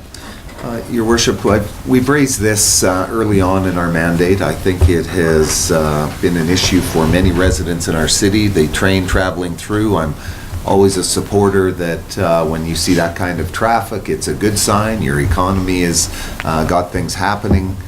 But it also brings its challenges. And the whistle that goes on at all hours of the day and night in our community is one that's been brought to my attention, one that I certainly recognize as a problem. We began the process of engaging CN on this to try and find a resolve. There is no doubt that CN is going to push back and say, certainly we can fix this, you just pay for it. I think we're going to have to find alternatives, but there is an opportunity to pursue this, to find out what we can do, and as we move forward, what those costs may be. It makes very little sense to me to see a train moving 2 cars at 11:30 in the evening, blowing a horn and waking up the kids who are trying to sleep and go to school the next day. But this may be as much a scheduling issue for CN as it is the whistle cessation, but we have to work together with CN on this, and prior to moving the motion, I would leave my comments at that, but I think it's something we have to pursue. Other communities have dealt with it in the past, and we want to find something that works for our community and is equitable. Quality of life in terms of what we do, and this is an issue that affects so many people because it is obviously very prominent at certain times when you see the amount of traffic. So. Further comments, anybody? Councillor Parksville? I just see that this proposed project has all sorts of cost implications, not that we know what they are. And I find that whilst I'm empathic to the challenges presented by this to the residents, when I look at total work in trying to deal with the fiscal gap, I am not going to support anything that has extra cost to it, any new initiatives like this. One of the things that is outlined in the report, and maybe Duncan can speak to it, is the 2021, the Transport Canada regulations are set to be bringing in new regulations that may impact us irrespective of what we do with this or not. Duncan? So through your worship, the Rail Safety Act has indicated that the grade crossing regulations will be changing in 2021, and we will have to meet that. It will be our responsibility for any of these crossings that we put in after the railway was there. So we have 6 crossings in the community, and we would have to do a safety assessment on some of these crossings, if not all of them anyway. So some of this work has to be done. The budget of $30,000 is really our estimate. We would go out to tender for this, and hopefully it would come in under that. But we believe that we're going to have to do a good chunk of this work anyway prior to 2021. And it's our understanding Transport Canada or the federal government is making some grants available in anticipation of this 2021 date as well. Councillor Parslow and Councillor Javetka? Well, then I would, initial thoughts, I did read that actually, but thank you for bringing it to attention. So we're going to have a new standard, and therefore any advice we get should be referenced in that new standard. So are we, in doing this, we would suspend doing any work until we know what that standard is, so we don't have to have another consultant's report relevant to this new standard, which, you know, those things do happen. So are we being a little premature here then? Duncan? So, through your worship, my understanding is that information is available now, what that standard will look like in 2021, but I'll confirm that before we proceed with the project. Councillor Javetka? Yeah, I'm not in favor of of spending money on it. You know, if the legislation changes in 2022, I think that's the time to spend money, if we have to. But, you know, we've been living with this railroad going through since it came in 1940 or whenever. I don't disagree that we should have a delegation or an individual, or, you know, go to CN and try and negotiate something to do with maybe scheduling or something like that. But to hire consultants to pursue something like this, you know, I've seen those consultants reports before. You spend $30,000 and the report comes back and says, geez, you know, got a lot of information here, but now we have to go to step 2. Now it's going to be $60,000 more. We've already passed a motion in the budget to reduce our expenditures on consultants, and I don't think, you know, we can hire all the consultants in the world. We're not going to make a difference to CN. The only way we can make a difference is to appeal to them as a council and try and get some cooperation.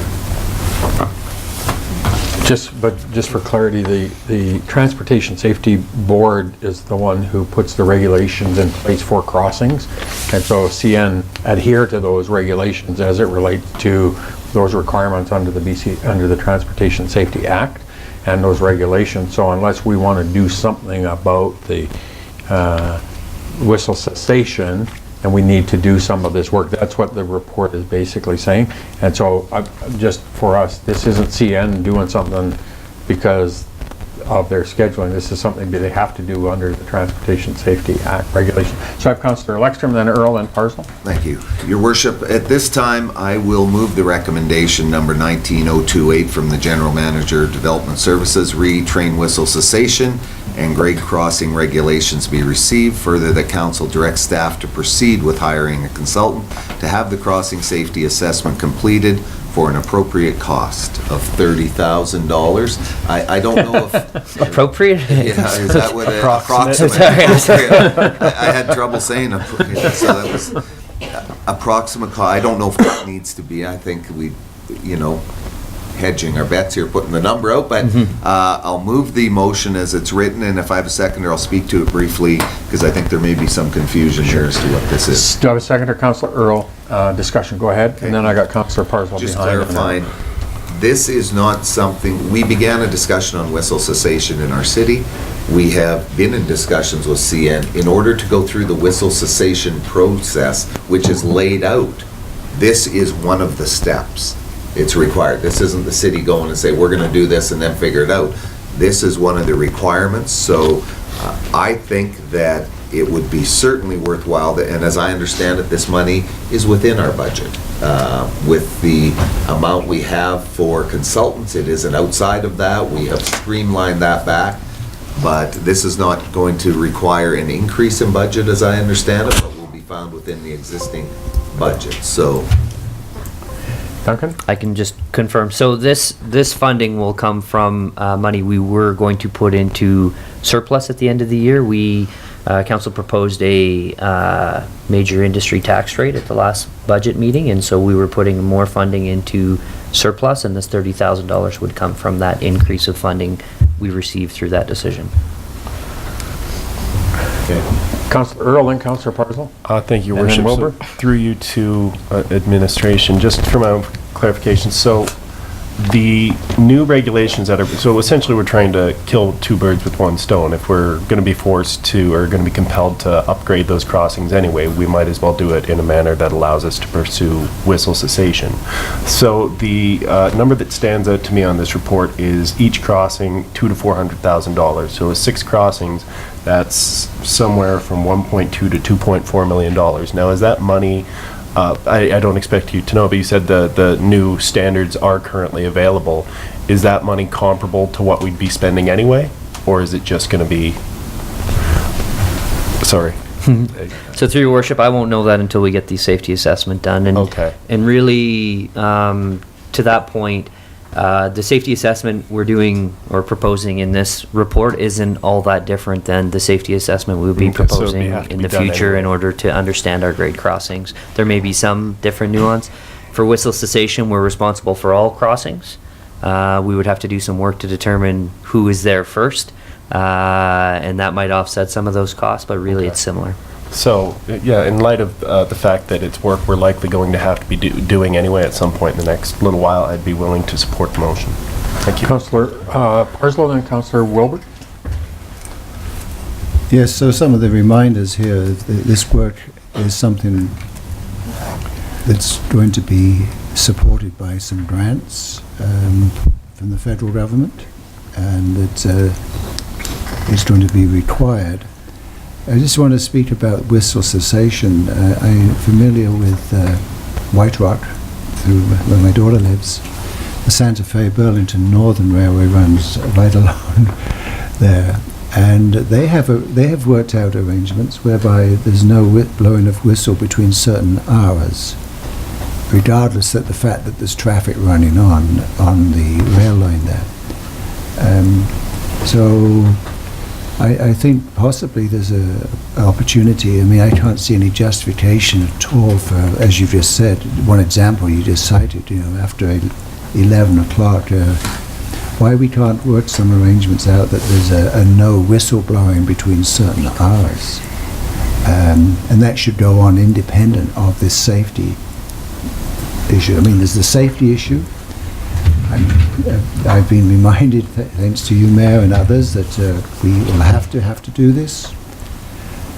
That this, as long as this assessment is referencing those standards that will not be changed between now and 2021, then I have to support the motion. But I do believe we need to see if we can work out some common sense arrangement like they've done in White Rock. I think they can't blow whistles before 6 in the morning and after a certain time at night, but I don't know the details. I think we should try that. Try to work that out, because whistle cessation and safety are two, they are related, but if they can do it in White Rock, why not here? So Councillor Wilbur, then Councillor Earl. Thank you. My concern lies in moving ahead, and I mean, for me, I guess I grew up with the train right behind my house, and the whistles don't bother me, but I know they bother people. But it is a safety aspect. So when you look moving forward and putting in lights or bells or gates, we're looking at $200,000 to $400,000 per crossing. And as history tells, it was municipalities and communities that bore that cost, not CN. They put it onto the communities to put it in. And even though they do have areas down like White Rock where they have no whistle times, if someone is crossing that crossing a few feet ahead of that train, they will blow the whistle. It's a safety feature. So I think realistically we have to look at, are we moving down a road where we're saying, okay, we're gonna look at spending $200,000 to $400,000 per crossing, or are we gonna pick and choose those crossings? Because the crossings without the gates, the bells, and the flashing lights, they're still gonna blow the whistle. So are we putting ourselves down a road where this isn't even affordable? I mean, it's a safety issue, and we live next to a railway track. I mean, I hear it too. I hear lots of noises at night, the sirens wake me up, but the train doesn't, so I think we have to look at that aspect. I just have a really hard time saying, let's spend $30,000 and do all this consultation work when the end result's going to be, yeah, okay, you can put them in there, but this is what's gonna cost you per crossing.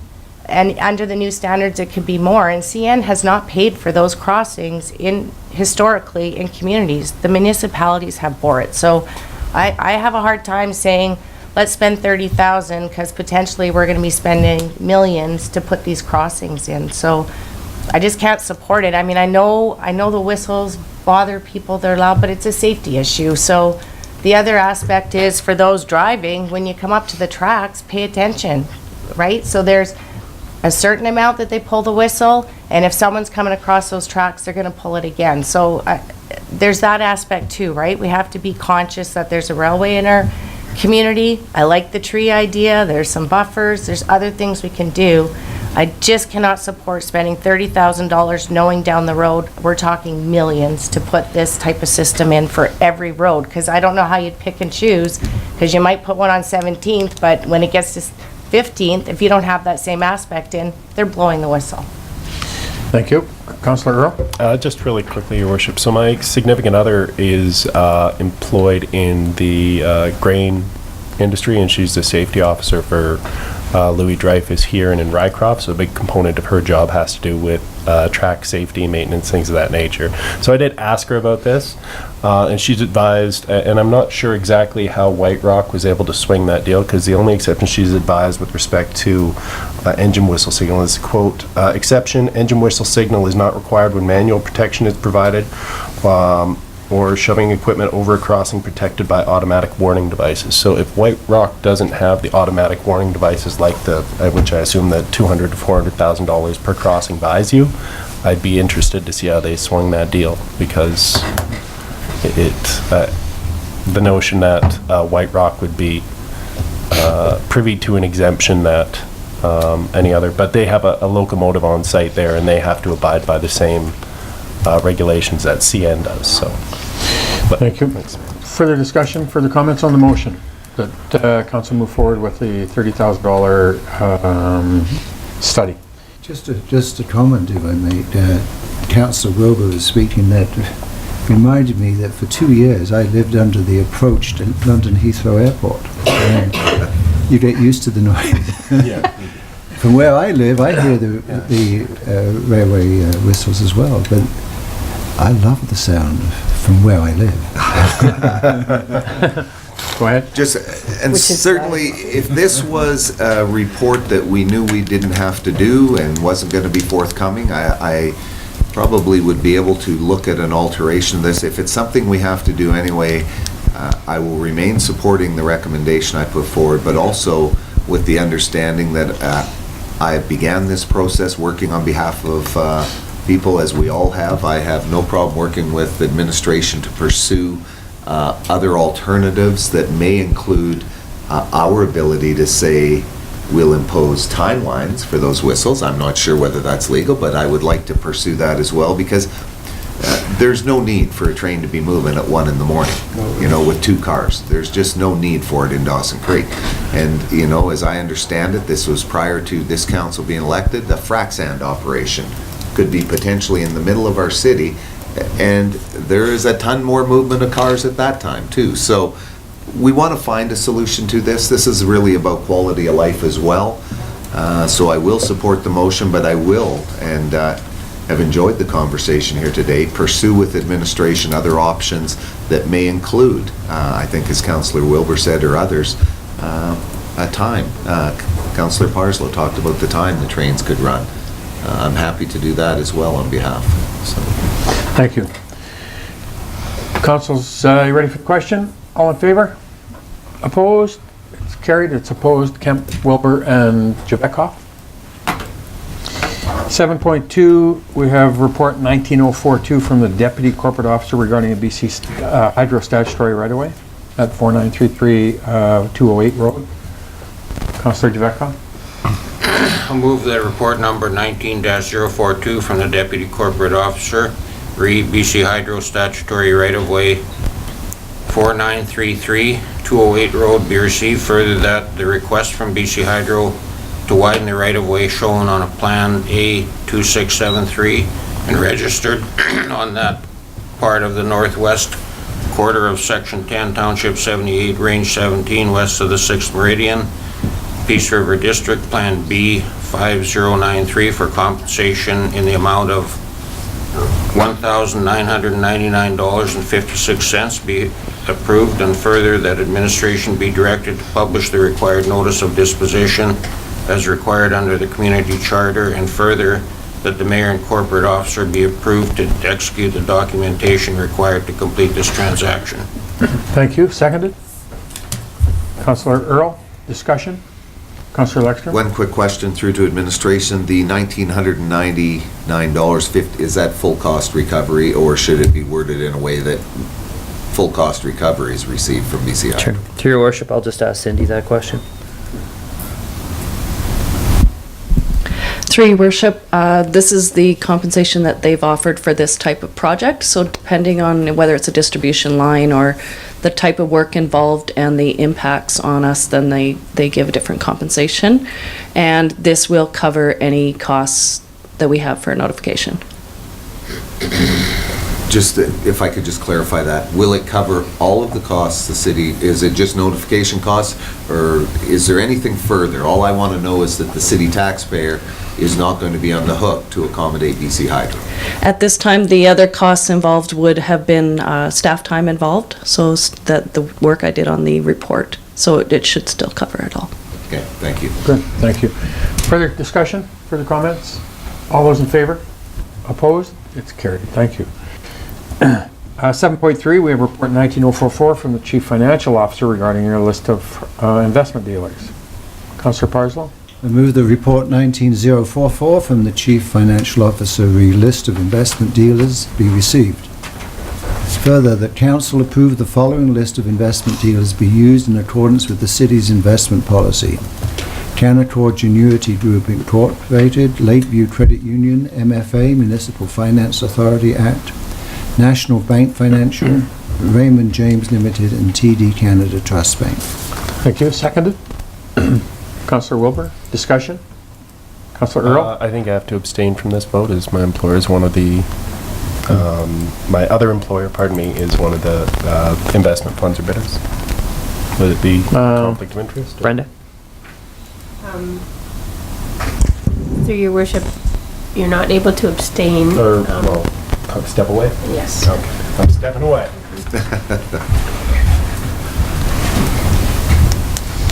You're going to coffee, Jeremy. I forgot to tell you. You actually have to leave the room. It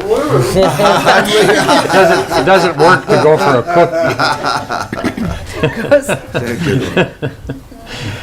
cook. Discussion? Comments? Any, Duncan, Flavia, do you need to, all those in favor?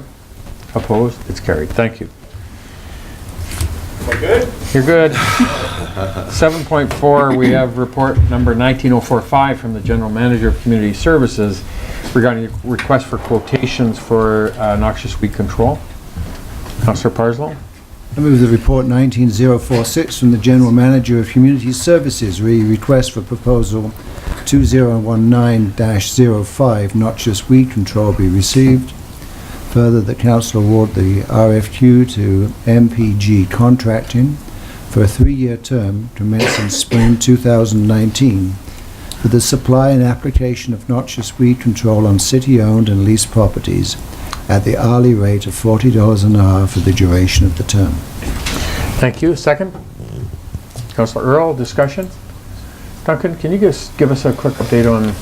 Sure. So through your worship, this contractor currently holds the contract with the city of Dawson Creek and has actually reduced the hourly rate from the previous amount, and it did look quite a bit lower than the other bids, so we did go back and reference the previous invoices to make sure there were no additional charges, and everything is good and we're getting a really good price. Great. Thank you. Comments? Further questions? All in favor? Opposed? It's carried. Thank you. Take a 5-minute recess now, and we've been... Good call. Councillor Business took us up to order, and we're back on to agenda item 7.5. We have report number 19046 from the General Manager of Community Services regarding requests for quotations for our 2019 hanging baskets. Councillor Wilbur? I will I will move report number 19-046 from our General Manager of Community Services. Request for quotations for 2019-04 hanging baskets be received. Further, Council award the RFQ 2019-04 hanging baskets to Dawson Recreation and Landscaping Limited for a 3-year term commencing January 1st, 2019 and ending December 31st, 2021 at the following amounts. 2019, $95.99 basket plus taxes. 2020, $97.99 basket plus taxes. And then, why do we have 2018? Is that a typo? Yes. $99.99 basket plus taxes, and we'll fix the typo. Thank you. Second? Councillor Lexstrom, discussion? Councillor Wilbur? They say no question's a dumb one, so I'm going to ask. Why are we seeing this? I thought we had moved in the past that it was just going to be dealt with and it didn't have to come before council again. Duncan? Through your worship, through the purchasing policy, it's an agreement over a year. Anything 3 years has to require council approval. Thank you. Thank you. Any further comments or questions? All those in favor? Opposed? It's carried. Thank you. Item 7.6, we have report number 19047 from the General Manager of Development Services regarding infrastructure funding alternatives. Now, Duncan, this goes to our LAS policy and some of the discussion councils had in the past about this. So, do you want to have Duncan give a little bit of an update, or do you want to just receive for discussion first? So that we can Receive for discussion. Councillor Javetkov seconded. Councillor Wilbur, all in favor? Opposed? Carried. Thank you. Duncan? So through your worship, maybe I'll just ask Kevin also to come up and piggyback on this one. I'll start and he'll correct me when I make a mistake. And maybe Peter will correct him, I'm not sure. So through your worship, this really comes about through the LAS local area service discussion that we've had. We had brought forward a report previously that indicated or made a recommendation that we move away from the LAS in terms of replacement and really focus on improvements. And as Councillor Parslow pointed out to me last week, this is a similar report to that report and a similar recommendation. And really, the recommendation is based on moving forward with this year's plan and providing council some more options regarding infrastructure charges or parcel tax bylaws infrastructure levy. In short, there's really, short of an LAS, there isn't anything that we would be applying this year, and we would not be receiving funding this year short of an LAS if we were to follow through with that. Kevin's mapped out a couple different options, 4 different options, and maybe I'll just get Kevin to run through those options. Surprise. Surprise. So, morning, Council. The first thing that was talked about, I think, in a previous report was an infrastructure charge. That was what was brought up. So that was one of the first things we looked at. What we found is that is traditionally tied. It's a fee, so it's tied to a service that people subscribe to. So in this particular instance, it's probably not the best option moving forward, as people are not able to opt out. And charge is a fee, and you must have that ability to opt out. Parcel tax is an option looked at. That's a tax that can be applied to a group of specific parcels or all the parcels across the community for a specific amount for a specific period of time. Excuse me, that's something that, again, might be an option. And looking through that, there might be an opportunity with the parcel tax in dealing with people that are already paying ALAS, and looking at whether those could be excluded from that. So there'd be more work that would need to be done, but that is a possibility. Local area service, we've talked at a fair detail about that. The challenge with that, of course, is not enabling us to be proactive. And the ability for the property owners on that project to turn it down, and then forces council to decide what they want to do moving forward on that. Infrastructure levy is something that we've, doing a bit of research, we're seeing other communities in the province start to do. It's a general tax levy on your tax requisition. It would be identified specific for infrastructure. The challenge with that is if you've already got people paying LAS, we don't believe there's any way that you could exempt them out of that, because it's a blanket tax across the community. Yeah, just moving into the recommendation, really is just, it's really a decision point for council of whether we want to continue on with the LAS in its current form. If we're moving on into some form of infrastructure charge, infrastructure levy, or some other method of receiving that revenue and introducing that into our paving program, then we would proceed without an LAS. If council's unsure and really not ready for that decision yet, then we'd continue on with the LAS, knowing that in some models they could be exempt, and in other models they may not. It's been a big discussion point. And the only last point I have is we have included the improvements in that form of LAS, retaining improvements, and really what that does is allows council to go back to the neighborhoods who are looking for upgrades, whether it be streets, sidewalks, maybe open dishes, closed dishes, gravel to paved, and put some of that cost back on those property owners for that upgrade or improvement. Thank you. Councillor Lexstrom and Councillor Parslow. And we have for discussion at this point, Your Worship, thank you. And thanks for the report. I think it is something we have to, as a council, I guess, work through and find a way to do it. My view is the existing way is not working, and I speak to the issue of people having the right to turn it down, and although that sounds democratic and a wonderful way, as people have the right to not move forward with it, it then puts the burden on the rest of the taxpayers on the maintenance side. So we have to pursue something that brings some equity, while at the same time recognizing, as you pointed out in your report, we have people paying right now. And many people in this city, probably in this room, have paid for their roads to be repaved. You can pay up front, a one-time lump sum, or you can pay over, I believe it's 10 years, if memory serves me. So we have to move away from, in my view, our existing foundation of how we go about paving streets, while at the same time We are clearly in a time constraint for this year's program. We don't want to jeopardize that. I think we're able to probably achieve both, but knowing very well my support is to move away from the LAS as it exists today and get some equity back. Our roads, many of them, I don't think people would argue, are in need of some state of repair or replacement.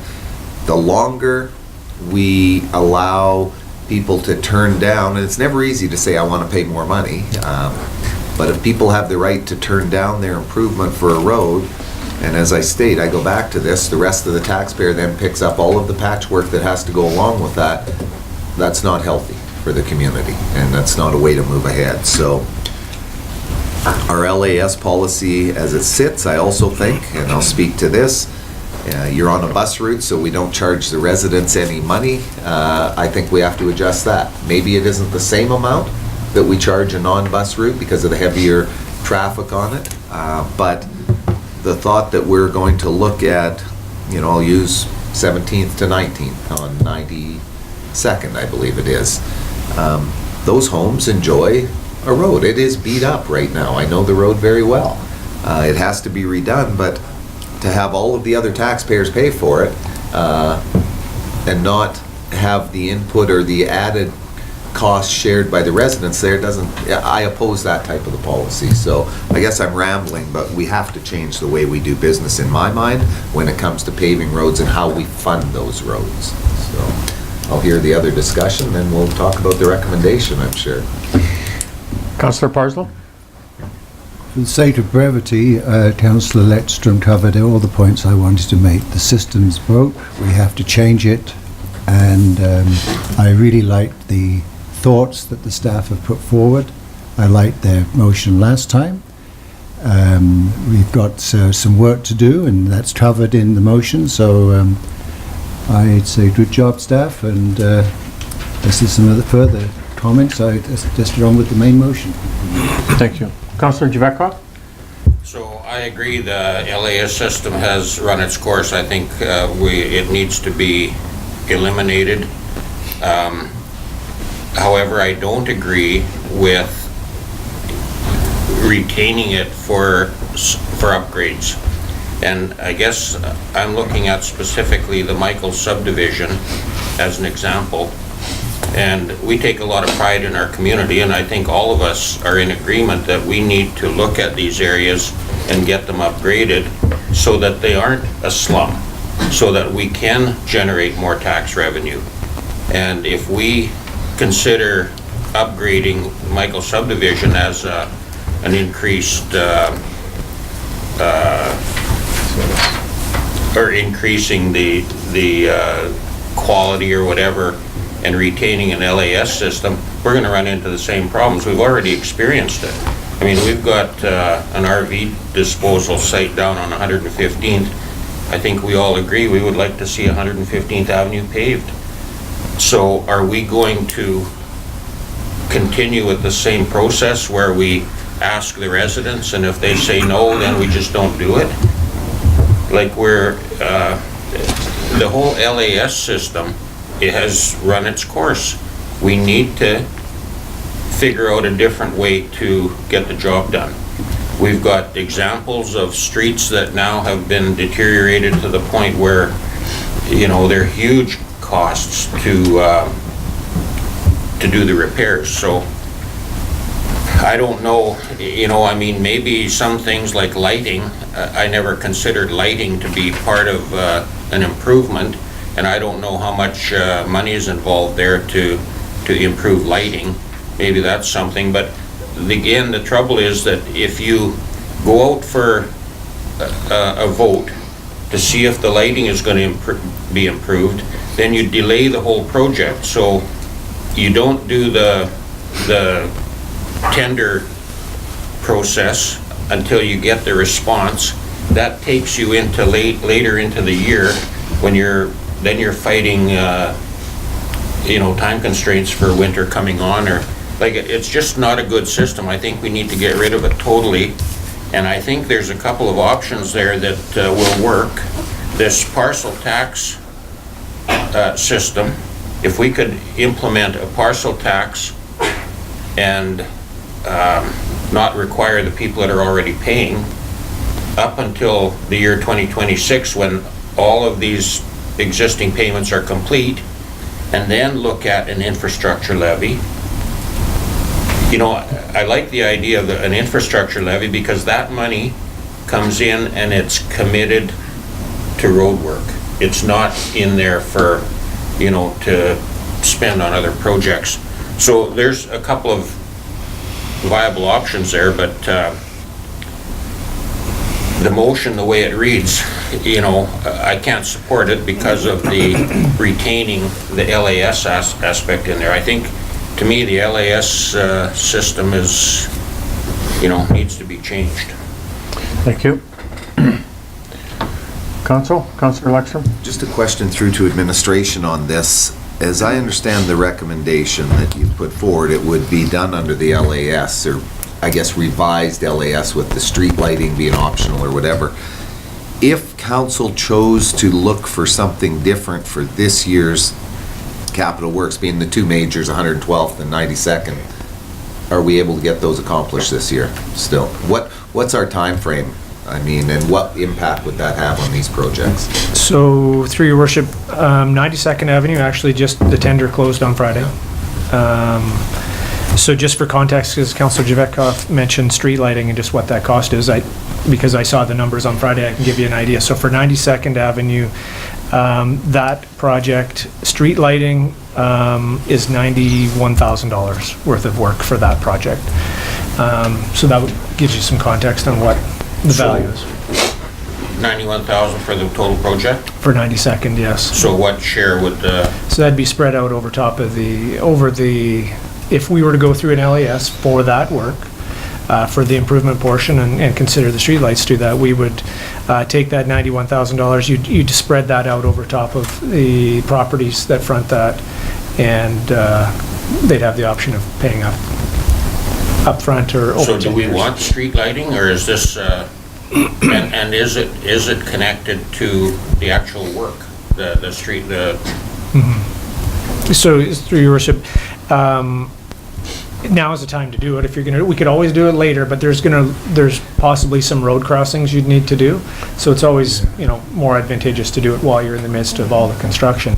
As far as whether we need street lighting, we often get calls from residents wanting improved street lighting, because a lot of the community, a lot of the rural or residential areas have existing BC Hydro lighting, which is only maybe 2 or 3 lights per block. And so we do get a lot of requests, especially in the fall and winter, about lack of lighting. So. And our subdivision bylaw requires lighting now. Yeah, so any new developments, and you go to new areas, you'll see that it has new ornamental street lighting. So, but back to the projects is so we're needing to make a decision on whether we include LAS or some form of it, or get rid of it altogether, because we're getting to the point now where we are going to have to, the next council meeting, there'll be a report awarding the work. And so that work will typically start end of May, 1st of June. So there's, the street lighting we've put as optional work, which gives us the ability to not do it or to do it, depending if we, that just kept the option open. If we go through an LAS for that particular bit of work, we can withdraw it or include it at our option. So hopefully that answered your question. But Councillor Parslow? So glad we're having this discussion, for sure. Councillor Javetkov has raised the Michael subdivision, and correctly so, because there is it's woefully below any standard, I believe, that we would ultimately want for our community. And I'm wondering about a way around this, okay? Because there may be other areas of the community where we have gravel roads with open ditches. Surely it's within the power of the council to waive whatever we have, where we have the ability and the desire to address a major deficit in our infrastructure. If I can just, in my mind, part the Michael subdivision issue, which I agree with, and there may be some other areas. If we didn't have that problem, right, I think we could move forward with this. I liked what the general notion that we're saying that we're going to repair our roads regardless of whether the local people are going to be contributing a small amount to the actual paving. The stewardship of the taxpayers' dollars require us to change what we've been doing. If that group of people want to, whilst you do this, have street lighting, they should be given that option. And it makes good sense to do certain works concurrently. And I think that's all covered by what the staff's putting forward. The notion of looking at options for increased revenue for infrastructure stands by itself and is something that I think we will all support.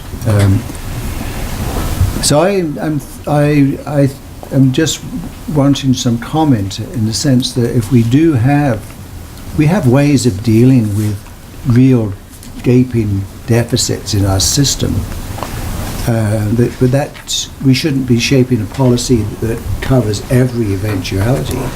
We can't do that. So I'm still standing with the recommendation here on the understanding that we could always, through a specific initiative, address the micro subdivision or some other area of town where there's some emergency to be done. I wouldn't want us to be held up by micro subdivision. So Duncan, then Blair, then Councillor Javetkov. So through your worship, we would have to do some additional work, but I know in our existing policy, we have some exempt areas from the LAS. We have 17th Street, we have 15th Street, and some of those arterials. So we have a map in our existing policy. I don't know how that came about or the discussion, and we'd have to do a little more work on it, but that may be a possibility to exempt some areas that council feels is a priority to upgrade. So we've had a fair amount of discussion. I want to get to a recommendation, but I got Councillor Lexer and Councillor Javetkov. Okay, just maybe prior to the recommendation, when I look at this, the parcel tax would allow, as I understand the report, Kevin, as we move forward for future discussions, we're going to have to make a determination if we're going to change this, would allow us to exempt the people paying. That would include this year's levy if people were to take on a levy, unlike the recommendation, so I'll get to that during that. And when those people had finished paying their portion, they would then become part of the parcel tax, as I understand. It wouldn't be the whole group of them paying today would not come in until 2026, for example, but as their levy came off, they would then be parcel taxed, the same as everybody else. So it's going to be important. I will take the opportunity to leave it at that, but speak to the recommendation, because I do have a couple of questions there as well. Councillor Javetkov? Yeah, you know, like Kevin talked about the lighting, I mean, some improvements, if they're defined, like lighting, if they're not something that we want necessarily, but we're giving the landowners the option, then it makes sense to offer them, you know, the option of putting it in if they want to pay the bill, as long as it doesn't delay the tender process and drag things out. But then these improvements need to be defined. I guess when I was looking at improvements and the discussion that, you know, they apply to open ditches, they apply to curb and gutter, they apply to sidewalks, to improving gravel streets, that type of thing. Those to me should be automatic. You know, if we all take some pride in the community, we want to improve it, we want to bring it up to a standard. We have high standards for new subdivisions, and we should over time be looking at bringing up all of our city to those standards. So I guess if we defined improvements, and I don't know what other improvements might be optional besides lighting, but, you know, there might be some. You know, I could agree with having an LAS policy for that, but I guess what bothers me about this recommendation is that, you know, it says further that staff must be directed to proceed with a local area service petition regarding, or that the policy be amended to reflect that it only applies to improvements, and improvements haven't been defined. So we need to move forward with the recommendation, and we have two aspects to this. I think from the recommendation is it's 19 in terms of these two projects, and then a long-term recommendations to research options for staff. Councillor Parslow? Just trying to be helpful here. It seems to me it would be best to deal with this recommendation as a number of separate recommendations. I'm just thinking that if it's the will of staff, right, we could, and a council rather, we could deal with the roadwork portion to deal with the 112th and 92 Avenue, skip the statement that the current LAS policy be amended to that it only applies to improvements, because I do think we need to define what improvements we're talking about. And we could include in the first, with the roadwork improvement, we could direct staff to proceed with the local area service petition regarding streetlight improvements for 112th. We could deal with the research as a separate motion. We could deal with the amendment of the LAS policy as a separate motion. That's what I guess I'm saying.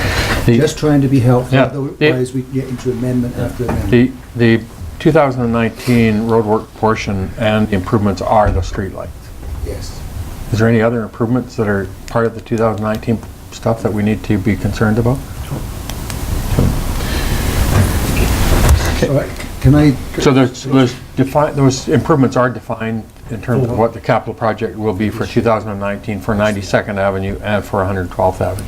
And those two projects are part of our capital budget. We just got to decide if we're going LAS or not on the roadworks and direction on the improvement for the streetlight. Councillor Dwakoff? So if we change the word improvements there to streetlights, then that whole recommendation will work for me. Staff? So through your worship, I'm just separating here. It says streetlight improvements as part of the third recommendation. The second recommendation that I think Councillor Javakov's referring to, that says improvements and bringing back that LAS policy. And I would note, if we were to update the LAS policy, Brenda, this would have to come back to council and it could be tweaked at that time. So I will just note, council can consider waiving the 2019, these projects, waive that roadworks piece, and then really we need to know if we're going to LAS for street lighting. The rest can be dealt with later. Okay, so is that clear for council? Go ahead. Can I have a go at this? Yep. one? Okay. I'd like to move that report 19047 from the General Manager of Development Services re infrastructure funding alternatives be received. Further, that council direct staff to waive the roadworks portion of the local area service policy and proceed with the 2019 roadworks portion of 112th Avenue and 92nd Avenue projects. Further, that staff be directed to proceed with the local area service petition regarding streetlight improvements for 112th Avenue and 92nd Avenue. Thank you. Have a seconder? Councillor Javakov, discussion? Councillor Lexton? Thanks, Your Worship. The concern I have with waiving the LAS is that these two roads are now going to be paved. Should this pass, and we will be paved at the expense of all taxpayers, with no additional funding other than the street. I'm talking about the roadworks from the residents who live there. I understand we have some roads that buses go on and are more thoroughfares than the other. I think we probably all live on one and could point to a street that you live on is used by the people that live beyond you to get home when they could take another route. So that part doesn't sit well with me. I think that this would be corrected if we knew for sure we were going to a parcel tax next year, because then they would be paying that parcel tax. They would come on automatically. They wouldn't be exempt because they're paying nothing. But until we get there, I'm not inclined to support something that has the general population paying for this person's road when over here that person has to pay for their own road. It doesn't make sense to me. Okay, further, these two projects are identified 112 because of the significance of its state of condition, that if we don't do something with it, where it leads to if we don't get it fixed. That's correct. They're at a point of failure, especially 92nd, which is a bus route. It is exceptionally bad. In 112th, we had significant problems last year. Okay. Councillor Javetkov, you had your hand up? Yeah, you know, the parcel tax and the infrastructure levy, I think that has to come, whether we need a motion after this one or not, I don't know, but we need to work on that too. I agree. Yeah. Yeah, and I think that was part of breaking this up, so we could get this first piece done, clarify that, and then get the long-term second piece to it in terms of having staff bring back those options for the long term. Councillor Parslow? Again, I don't disagree with my friend Councillor Letstrom there, but we've got to get this tender awarded and get on with this. How we're going to fund these things, right, is going to be covered maybe by another motion, right, which will lead sometime in the next month or 2 or 3 to us deciding which way we're going, whether it's parcel tax or infrastructure fund, which everyone will be. But we've got a bit of an emergent situation to enable staff to get on with awarding work. We're going to have to get going, or otherwise we're not going to get them done this year. Councillor Javetkov. You know, there's a transition, there's always issues in a transition, and I think this is one of them, an example, but I think we need to go ahead and get with it. Discussion any further? Ready for the question? All in favor? Opposed? It's carried. Opposed, Councillor Lekstrom, Councillor Wilbur. Councillor Parslow, you had a second piece. Yes, I'd like to move that the current LAS policy be amended so that it only applies to improvements, that such policy define improvements, clearly define improvements, and further that staff be directed to research options for increased revenue for infrastructure projects that can be implemented within the 2020 process and included in the LAS policy amendment. Thank you. Seconded. Councillor Earl, discussion. Duncan, does that give you clarity? Yes, it does. You say with some reservation. It's going to come back to council. It'll come back to council, and we'll bring those recommendations forward, and council can then make the determination in terms of what they see in terms of moving forward for infrastructure, for parcel tax, for what, and how we implement that, and what the revenue is for the future. Yeah, so essentially, yeah, exactly, that this policy, we're not happy with the present policy, we need to change it. We need to also clearly define what are improvements or how we may make exemptions. And we need to also talk about the funding of some of these projects. Sure. And we need to, this doesn't hold us up, but we hopefully address Councillor Letstrom's concerns and Councillor Javetkov's concerns that I've heard today. Good. You ready for the question? All in favor? Opposed? It's carried. Thank you. Thank you for that. Good job, you guys. 7.7, we have report 19048 from the Chief Financial Officer regarding your 2018 draft financial statement. Don't we have, did I miss something?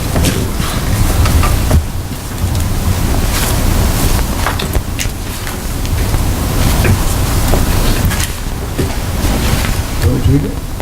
Sure. Councillor Parslow? You guys did read your agenda, eh? More than once. The report number 19048 from the Chief Financial Officer read 2018 draft financial statements be received. Further, Council approved the 2018 draft financial statements and the schedule of transfers for the year ending December 31st, 2018, as presented with this report. And further, that the 2018 audited financial statements be brought forward to be formally approved at the Council meeting of April the 29th, 2019. Thank you. Second? Councillor Earl, discussion? Any comments? All those in favor? Opposed? It's carried. Flavia, you have no comments? No. You're good to go? Great job. 7.8, we have report number 19051 from the Corporate Officer re Chamberlain Park. Now, we should maybe be worthwhile for us to have some discussion on this as well before we move forward, if Councillor is okay with that. So Councillor Parslow received for discussion. Councillor Javeka, all in favor? Opposed? Carried. Thank you. Duncan?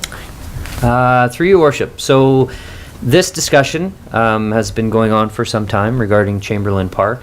And really, for council, I think council's up to date as far as the discussion and the fact that there are some encroachments in that park, and that those encroachments vary from portion of a house or a deck to a shed, fence, playhouse, or just manicured space that's being utilized.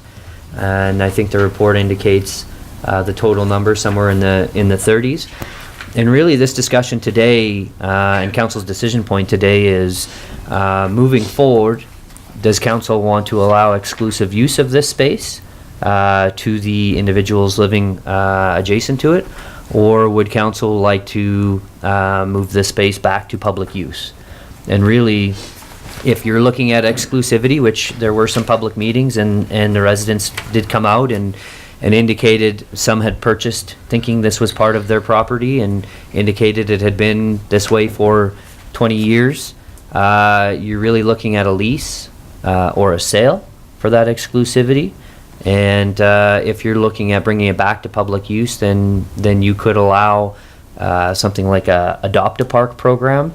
However, that program does not allow for infrastructure or exclusivity, so sheds or fences or anything like that. There may be some pieces of infrastructure that could be deemed for public use, and there'd be some additional work probably required, as I know some of the laneways have been closed off that access it. So really, depending on which path council would like to go down, exclusivity or the ability for these people individually to use and the right to use versus public use.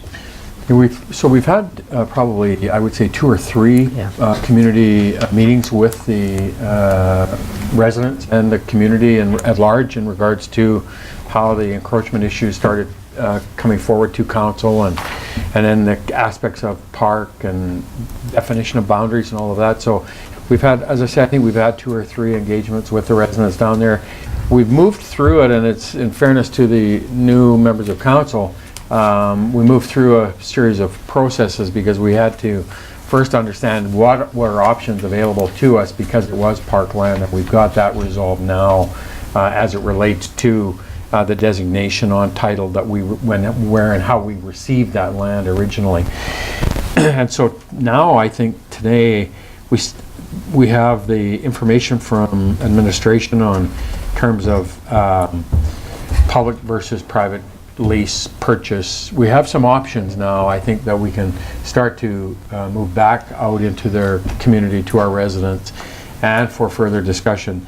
It seems to me that there were different aspects of the use of the property by residents down there that would mean, for some of them, the permanency of some of the encroachment were much more significant than others, and the will, desire, or interest in either purchasing or turning it back or allowing it for, I think, will be different for residents today.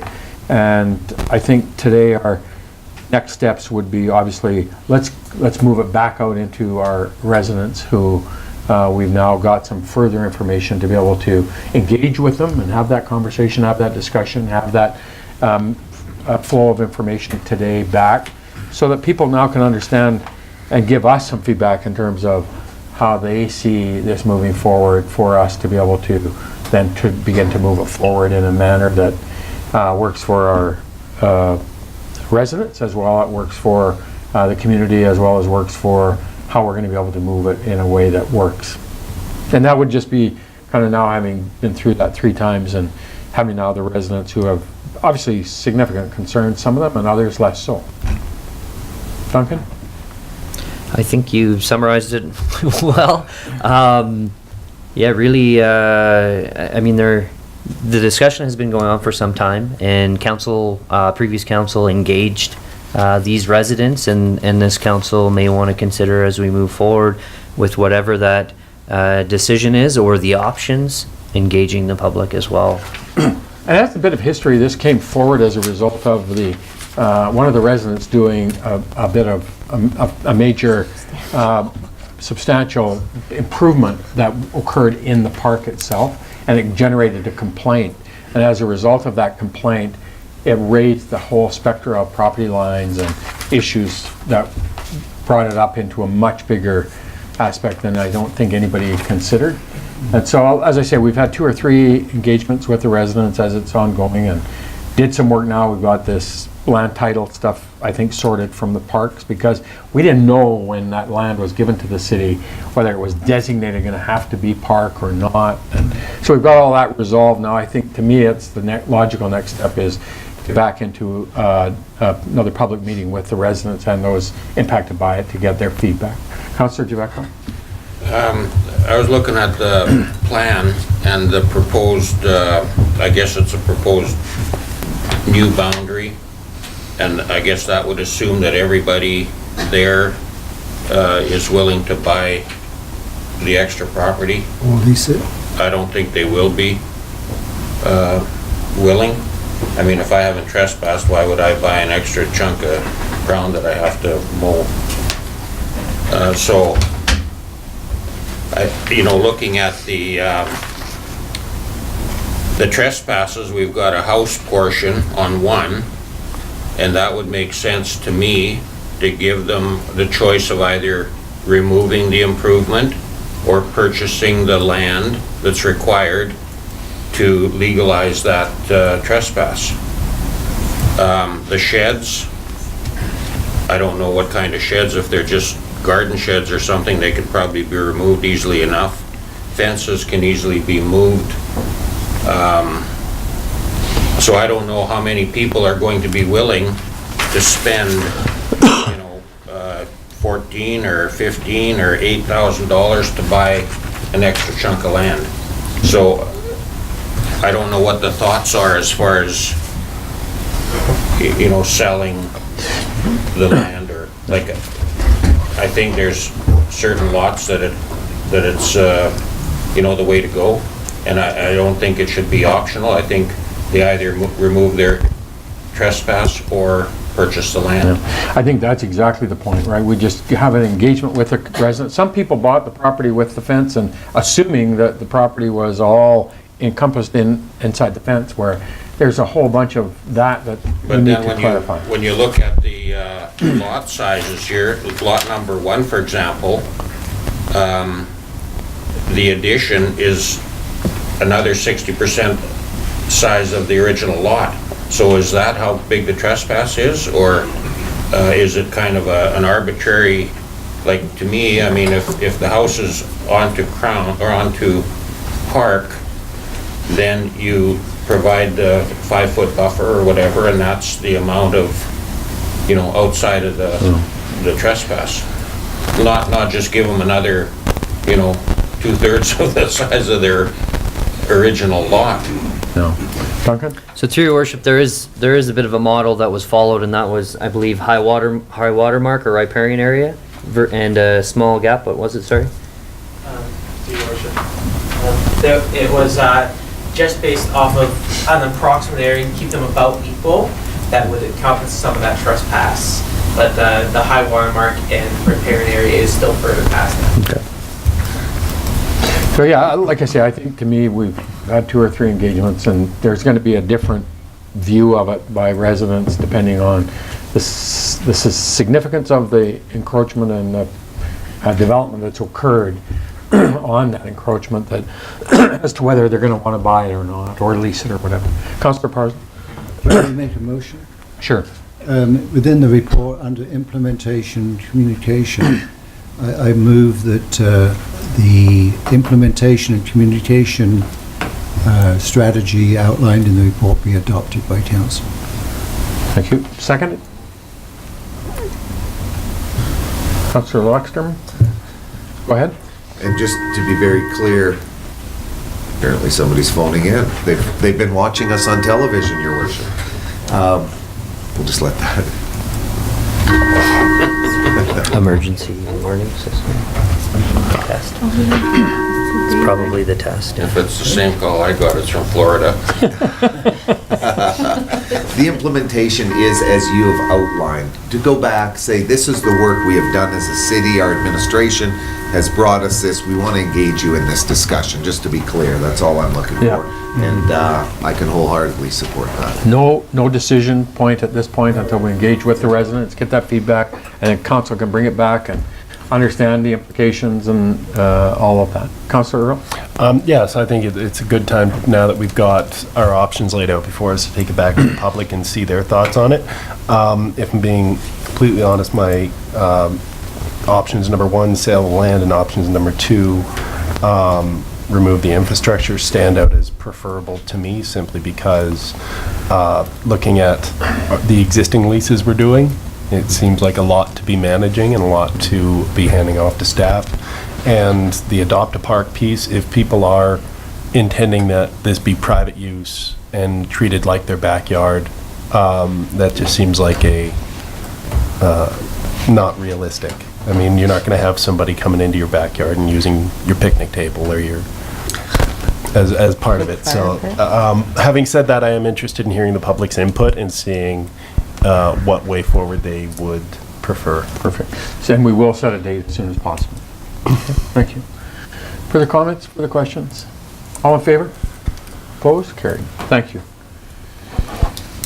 8.1 bylaws, report number 19040 from the Deputy Corporate Officer, Bylaw Notice Enforcement and Municipal Ticket. And this just updates our stuff of some of the changes we made with respect to our recent bylaws. Duncan?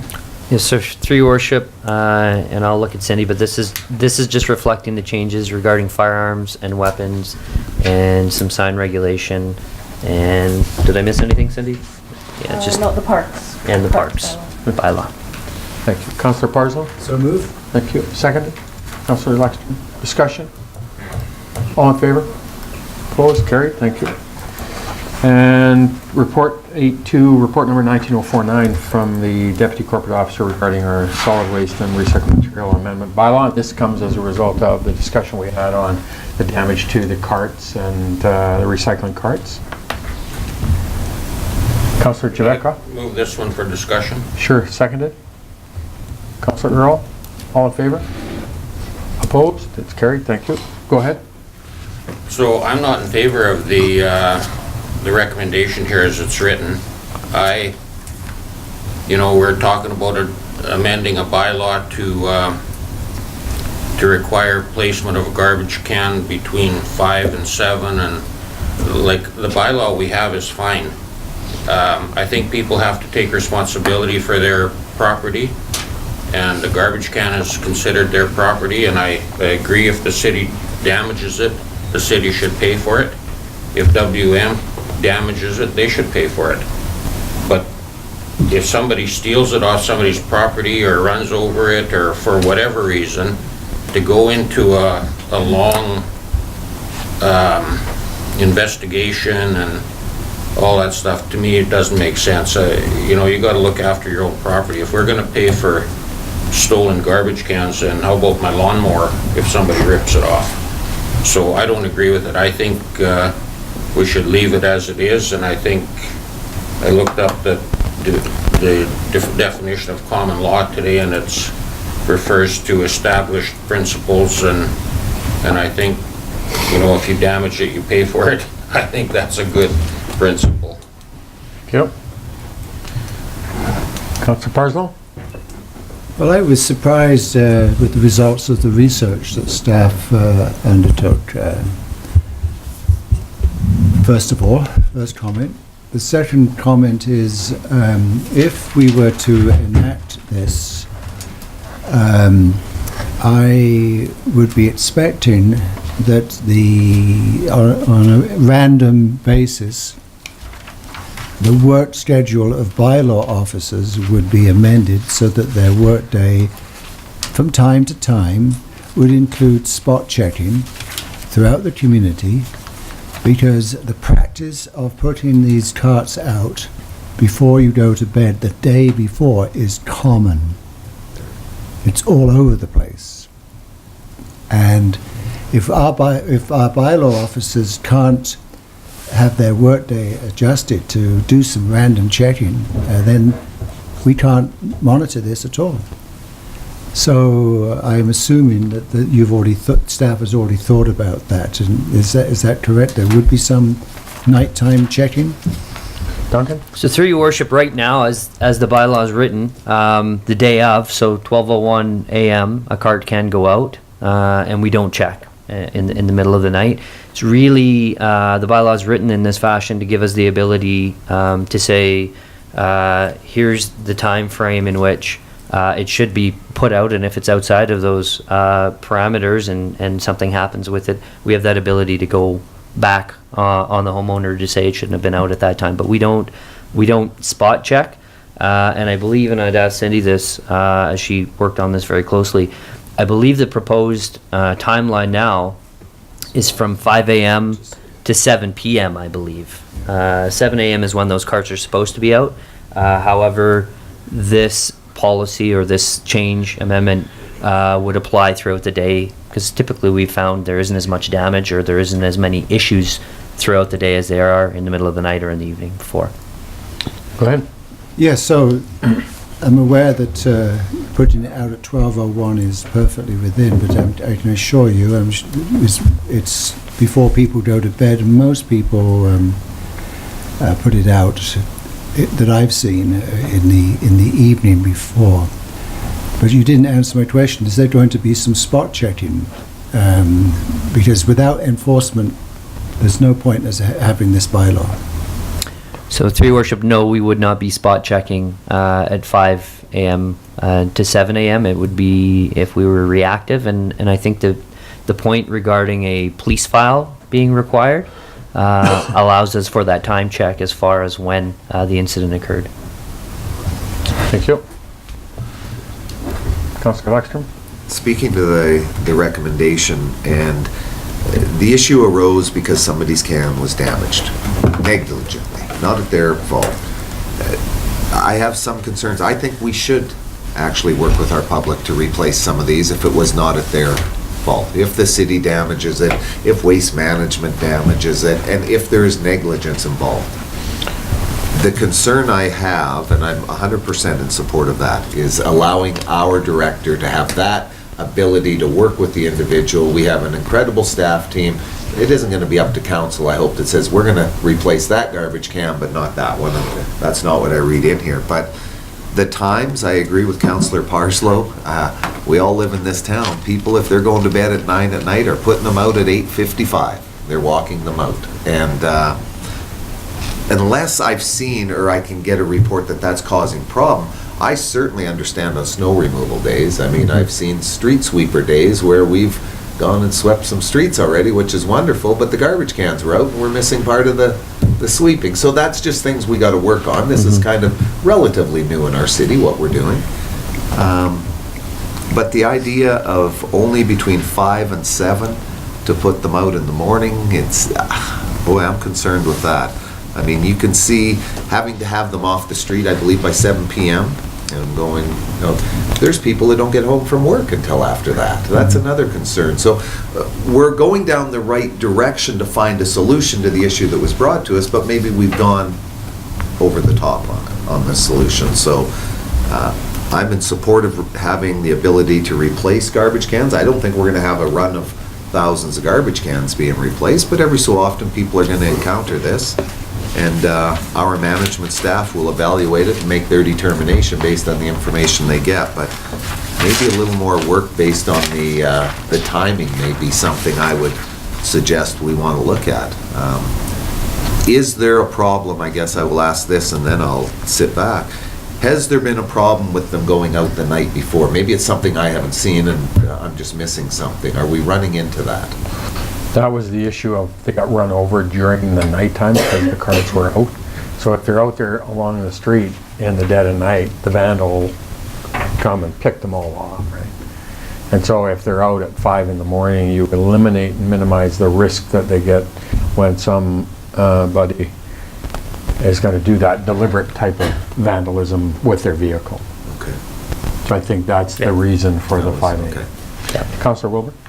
Yeah, just on that note, I think really what we need to look at is something to do with replacement and what those guidelines are. I mean, I've had phone calls from people whose wheels fell off their cart, so it just malfunctioned. So now who's responsible? So I think we have to look at how we're replacing them. But the timelines I have an issue with. So the garbage truck and the recycling truck do not come at the same time every day past every house.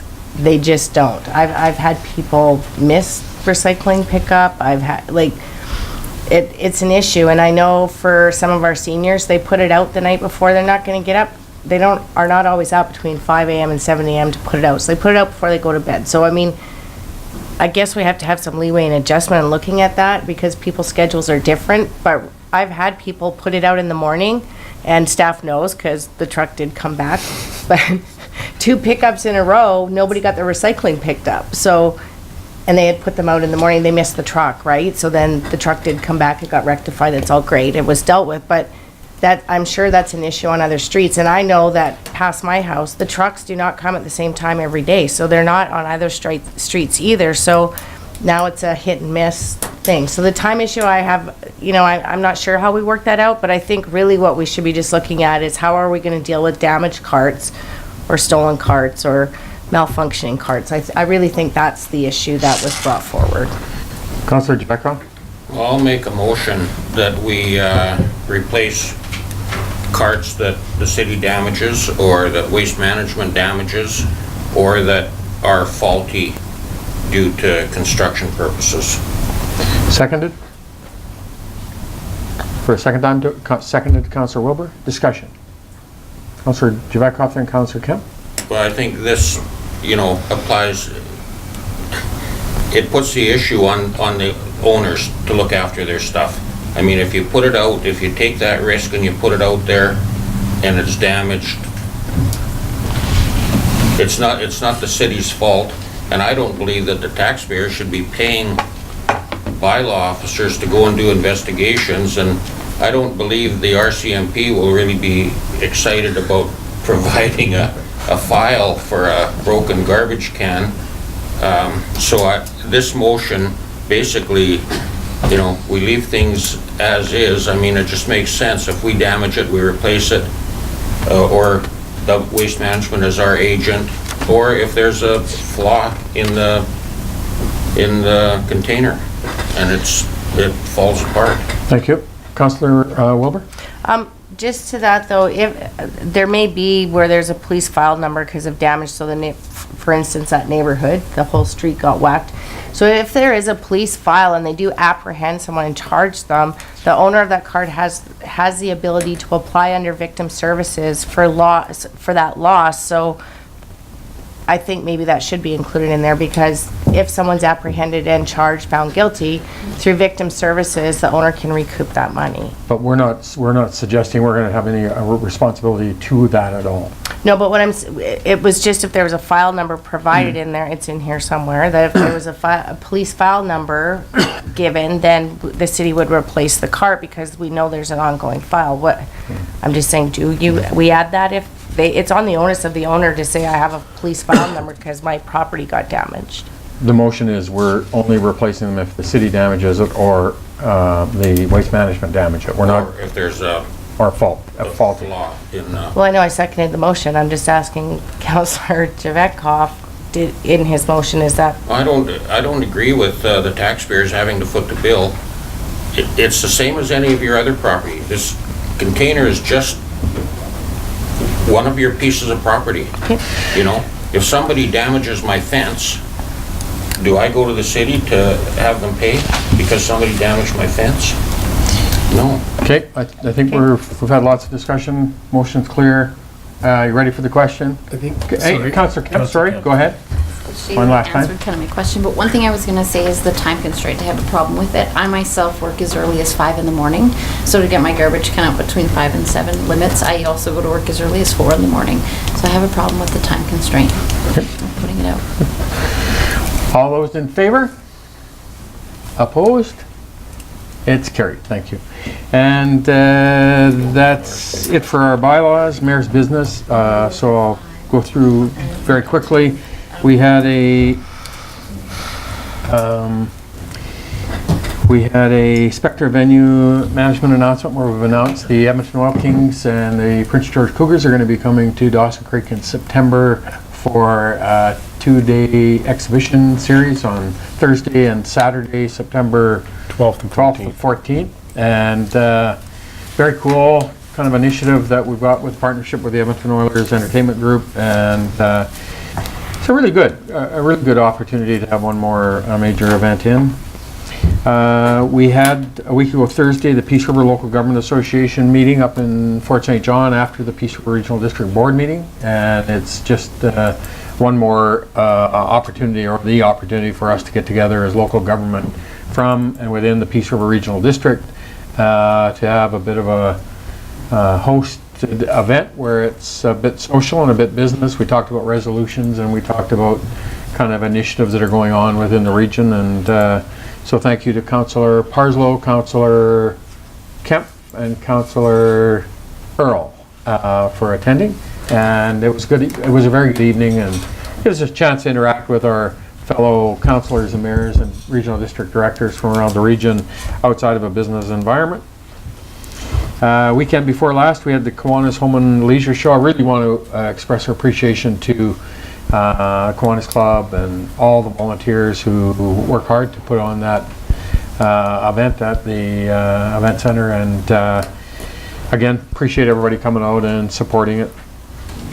Last week I was in Prince George for the BC Mayor's Caucus. This Mayor's Caucus was set up a number of years ago, 6-7 years ago, as a result of I think some initiatives that some were looking at in terms of saying, are there some efforts that we as mayors across British Columbia can put forward and put some focus to, and mayors deal with things, I guess, that we all deal with individually, and it was felt that it was a worthwhile initiative and endeavor for us to get together. We get together twice a year at the UBCM, as well as once in the springtime, and so last week was the Mayor's Caucus meeting in Prince George, and we put some initiatives together that we'll bring forward for the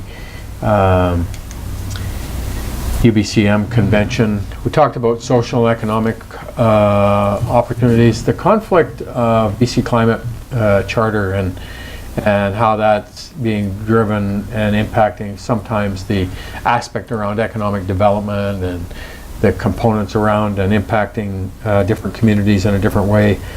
And I really think there's an opportunity for the mayor's leadership group to take that on and try to build that urban-rural divide that seems to grow a little bit and do some work on it. So we'll see how it goes at the UBCM meeting in September. We signed a proclamation last Thursday with the BC, the Green Shirt Day proclamation for the Logan Boulay effect, a young man that was killed in the Humboldt Broncos crash, and the parents donated the organs of the young man, and I think they're at 6 recipients received his organs, and so it's an event now, and it's a day now for us to take that opportunity to raise the awareness of organ donor and organ transplant. And so we had some mums and about 5 little guys come in and did the proclamation on Thursday, because it was the organ day is April 7th, so I think it was Sunday. One other one I really forgot to bring onto the agenda, and it was really about the hospital, the Dawson Creek District Hospital, and I was at a planning the architect's in and they're doing their work on the planning of the new hospital, and I'm going to stay right locked into that because that's a big deal for our community and region. And the aspect of the original plan was maybe 3-phase, new acute care, tear down the old one, and then, but they've really, I think, arrived and locked in now that it's going to be more efficient, more productive, and certainly financially more cost effective to do it in one project. And so right now it is a single project plan.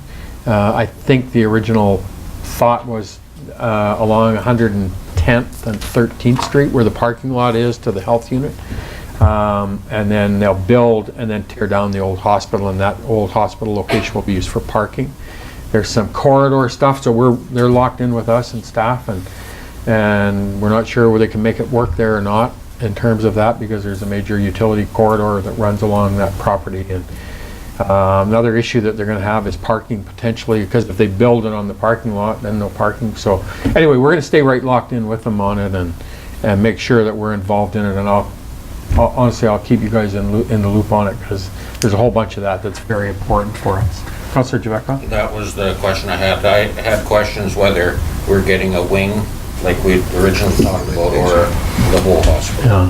44 inpatient, new regional psych unit, because the original plan was going to be keep the old psych ward. It was built in the 70s, as well as the pharmacy, but I think it's all brand new. New, I think it's 42 or 44 inpatient bed, going up from about 24 now, I think. The regional psych stays about the same, around 24 bed. But everything else brand new, and so it's really good, the OR and all that stuff. So. And 9.2, we have a memo from their corporate officer regarding, sent a note out to everybody about the nominations for the election of the upcoming Mile Zero Parks Society. We need to have 2 representatives on that. We only have one. One of the young ladies that was on it resigned, and so need to see if council has any names of individuals that we feel would like to put forward to serve on that, because we have 2 nominations, 2 seats, I think, Brenda? Mm-hmm. Yes.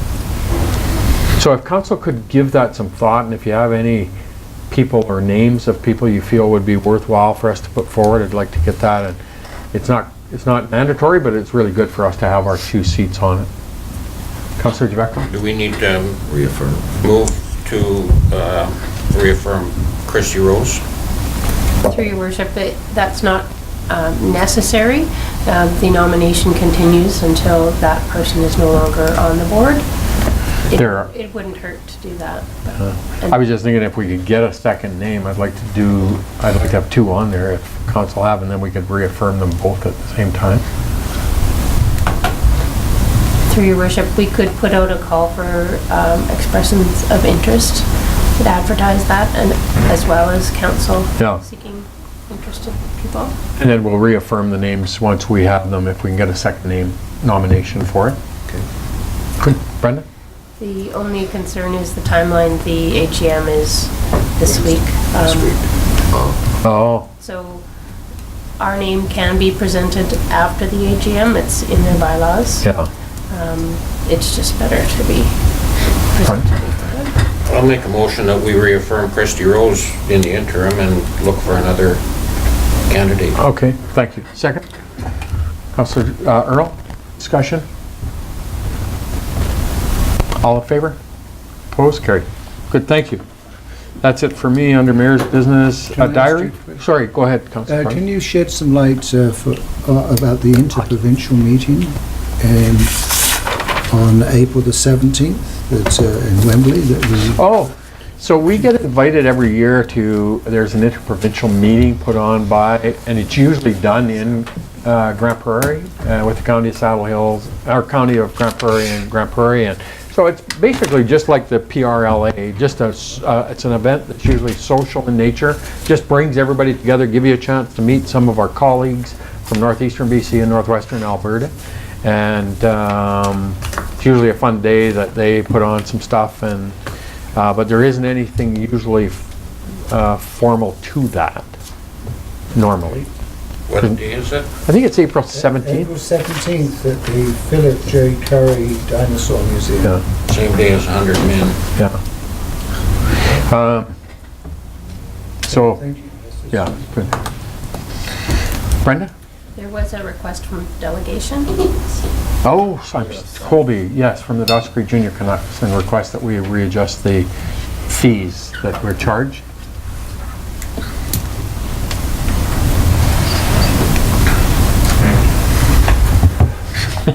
Councillor Parson. Just a few, I mean, when this adjustment was made to the summer rates, I believe we rejected having summer ice extension, did we not, for this spring? But we did say we would allow it, but we wanted our costs to be met in the 2 weeks prior to the official opening. The way I look at this is we have an event, and essentially they're asking us to subsidize it to the difference between the revenue of $125 to the $375, so a subsidy of $250 an hour.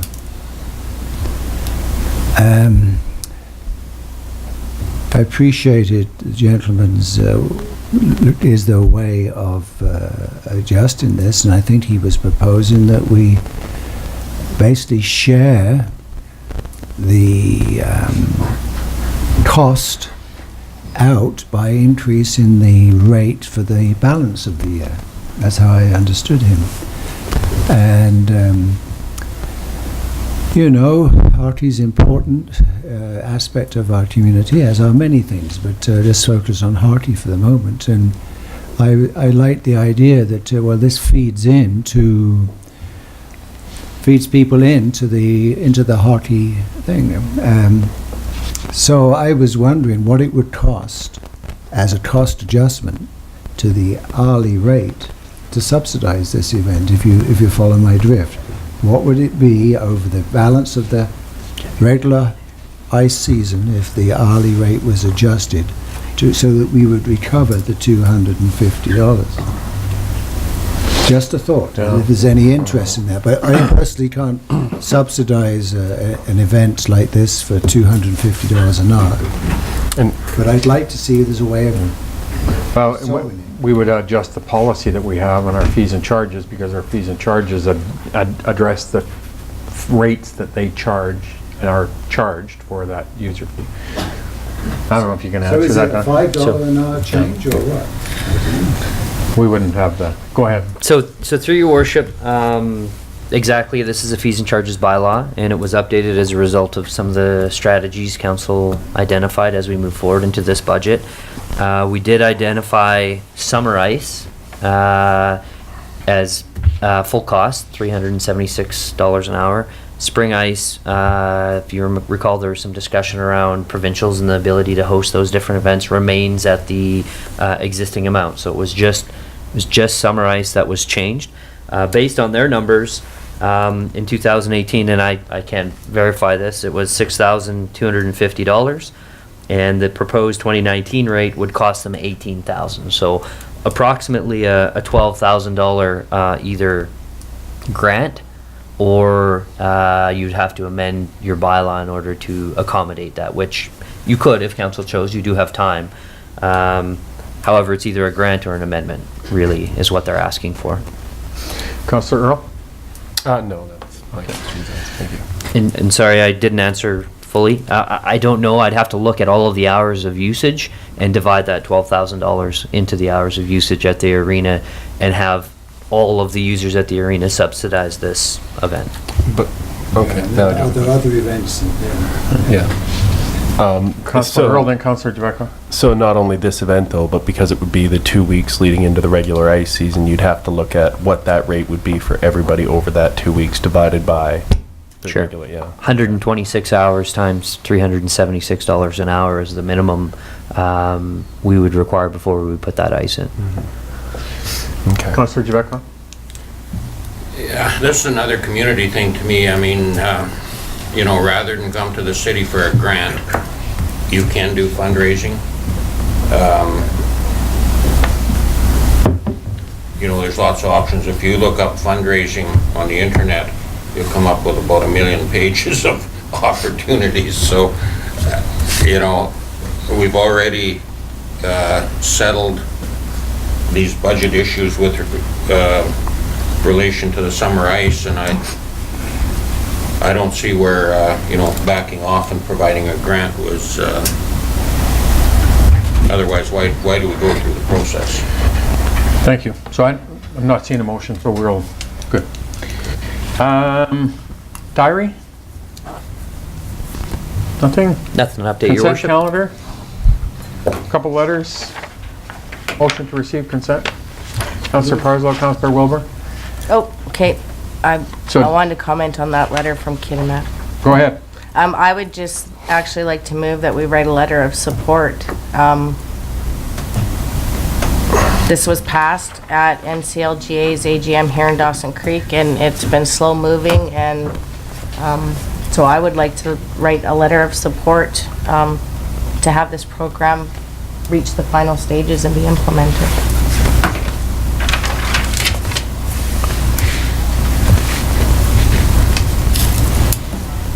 I just gotta pull it up. Excuse me.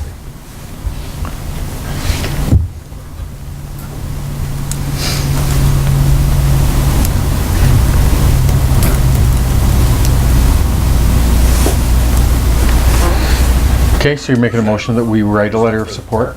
No, this is the motorcycle. Graduated motorcycle licensing. Graduated Con- motorcycle licensing. Councillor Wilbur, you're making the motion that you want us to write a letter of support? I do. I think this involves young, new drivers, and similar to getting your driver's license of a vehicle, I think there's benefit to having this program there, and I think we're going to save some lives. Okay, thank you. Do you have a seconder for that? Councillor Parslow? Councillor Lexstrom? Thank you, Your Worship. I will, as this is presented, speak against it.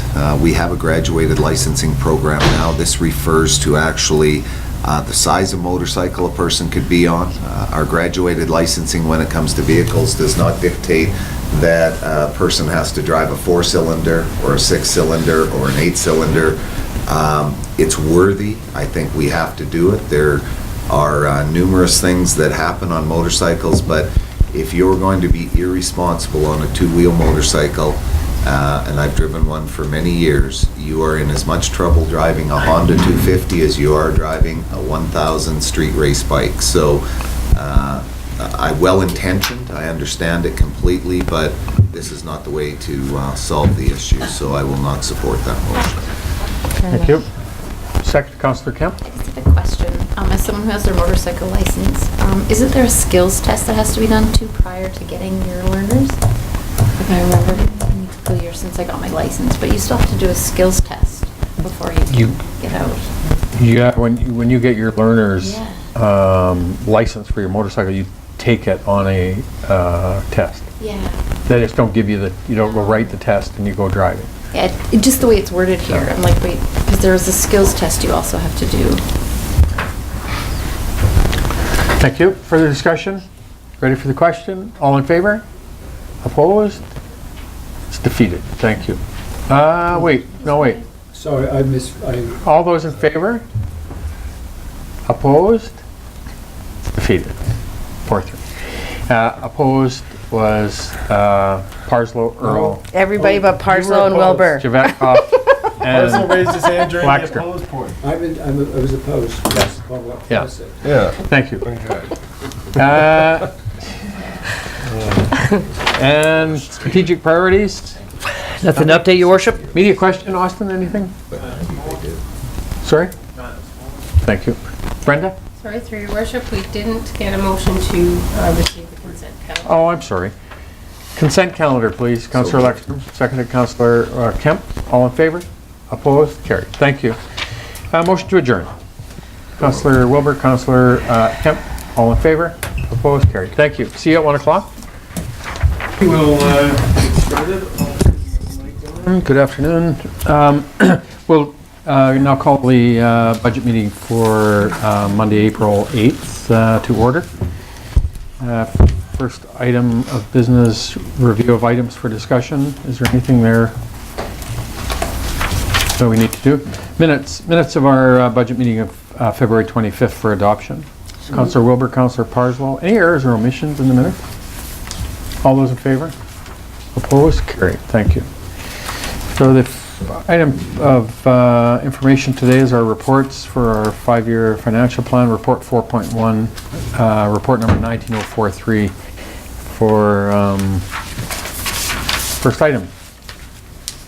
Councillor I'd like to Parzo. move that report 19043 from the Chief Financial Officer, 2019 5-year financial plan summary and the 5-year financial plan be received for discussion. Thank you. Seconded, Councillor Earl. All in favor? Opposed? Carried. Duncan? Flavia? Yeah, Flavia would love an opportunity to present the 5-year. She's been awfully quiet today. Welcome. Thank you. Good afternoon. So I will summarize the topic for this 5 years projection. Just an update about our last discussion on the 2019 budget. We had minor changes. What happened is BC Assessment provided the revised assessed value by March 31st, and there was further reduction on the assessed value that results in a 33,000 reduction on property tax. But because we increased the major industry rate, so the net effect is 66,000 increase. We also have some new streams of revenue regarding some grants that we are taking consideration on this budget for 2019. And because of this extra grant, we are also increasing some consultancy costs with the flood mitigation. And also, we are increasing the transfer of funds to the flood mitigation reserve as a result of this grant. For capital revenues, there was a discussion actually in our last meeting about some news regarding the federal government doubling the portion of what we receive as a grant from the gas tax. However, we contacted UBCM and they informed they don't have yet officialized the amount and the release. So as soon as we get this information, which I believe is going to come anytime from now, then we will be able to include this additional grant in the final version of the budget. But I did not consider here after the discussion I had with UBCM. For capital expenditure, the only change we had was we included 125,000 for exhibition capital projects, just as a placeholder for the last year demolition case that we had. So we want to be sure we are protected and covered on that. Otherwise, for 2019, these are the main changes. And then when we are talking about 2020 to 2023, some of the assumptions for this report is mainly for revenues, we are considering an overall 2% increase, where on the property tax, assuming again the same assessed value that we have right now, so it's really just a tax levy. For major industry, as we agreed specifically on the last special meeting, the increase for 2019, the mill rate's 27.1215, and then on 2020, we are also already reflecting the 32.50 per thousand assessed, and then the remaining 2%. Regarding to Peace River Agreement, so considering the assumption an inflationary increase of 2% average, and again the revenue average 2%, we are reflecting in this budget what would be the PRA available allocated to capital. So if you see on the page 4, when we reflect those projections, right now we see a slightly drop from the original 37.8% for Peace River Capital in 2019, and then drops to 37.6, 36.2, 34.6, and 35.4%. And the reason is the inflationary pressure that we are carrying through the following years. So in this exercise, and with the goal of balancing the budget, the PRA allocation, the aspiration that council has to increase in the next couple of years, it's not reflected here. What we have here is what is available based on those assumptions. So the next step, as I mentioned here, is through the strategic plan for the following years, is to identify then what's the potential, what are the areas for increase on revenue, which can be property tax or other sources of revenue, additional reductions on expenditures, or either a postpone of infrastructure capital investment. But with the numbers present here right now, we are balanced, and we are balanced without using reserves.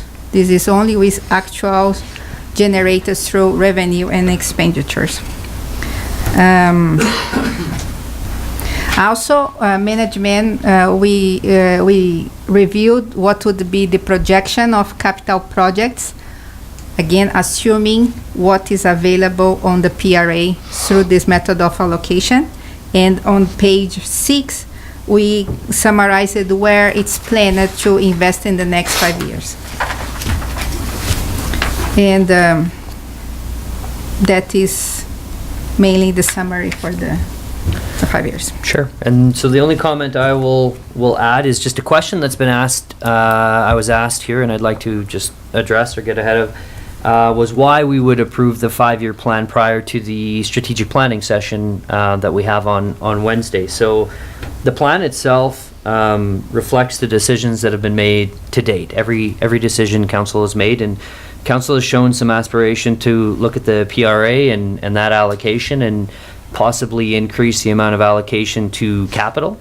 That would take an adjustment to this 5-year plan and would take some work as far as identifying where that shift comes from, whether it be revenue or reductions. And we really haven't had those discussions to date. A strategic planning session, I expect, will set some timelines and set some aspirations. But really what we're trying to do today in order to complete the 5-year is reflect the decisions that have been made. And I expect throughout 2019, council will consider all kinds of different areas. And once receiving additional information, we'll make decisions at that point. But I don't know that would happen or be any more definitive today than it would be, after the strat planning or the first strat planning meeting. Good. Thank you. Thank you, Flavia. So questions, comments? Councillor Parslow and Councillor Lexman? Yeah, I have a number of questions. Page 4, under the PRA, and what you've said reinforces what I heard from our CAO last week, that you're basically doing this with the information that you have at this time. So when you present this table, you show under 2020 a shortfall of 368,000. Am I correct in saying that is the decrease in the amount of PRA money that we're spending in capital? Yeah, based on what we provide. So it just illustrates we're continuing to go backwards. This reflects what we submitted through our long-term development plan to the province and the difference. Yeah, so that's the gap, exactly, the gap right now. So the difficulty, and then is the figure in 2021, again, just referencing the further deterioration of our situation relative to 2019. Is that a fair comment? Okay. Question then, about inflation. You've stated that the adjustment in this 5-year plan is 2% annually in revenue from property taxation. Yes. 2% generates 300,000 approximately a year. Average, yes. Our operating budget is 337 million or so. which, if I apply 2% to that, is over 600,000. So why didn't we put into this a 4% or 4.5% tax increase per year to cover inflation? So I'll jump in. Council has worked very hard at the 2019 budget in making these decisions, and has indicated that there's future work to be done on PRA and PRA allocations. So at this time, we're presenting a budget. It has a 2%, I believe, through assumptions, and previously we've talked about having some form of annual increase built into these budgets. So we've put a 2% in there, but there's additional work to be done. No argument there, and really this is an exercise in trying to balance that budget and move into that next phase of discussion, so council has appropriate information to make those decisions. The other thing that the finance can't build into the budget in those assumptions on inflationary protection is, if you took the historical look over the last 10 years of the slice of new assessment, new construction that comes into your community, on an average this year was $430,000 or $450,000 of new assessment comes in as a result of new construction, but you can't build that into the assumptions because you don't know if it's going to be anything at all or not, that you're going to have any new construction. So, but there is, and I guarantee you, if we looked over the last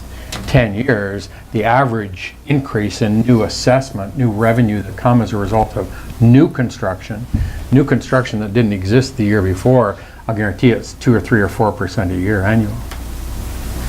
So, but that's the problem. You can't build it in because it's an assumption that you're not going to, you may not have any new construction, right? And that's the inflationary buffer that also exists within your budget process. Fair comment. Can I just have one last? Sure. Roads and sidewalks. I forget the title of this consultant's report, but it was tabled with City, I guess, 3 or 4 years ago. And the consultants stated that we should be spending on an annual basis to maintain our roads and sidewalks at their current state at that time, $3.2 million a year. I don't see that in any of these budget projections, which again would indicate to me that the need for more money. Otherwise, our roads are just going to continue to overall get worse.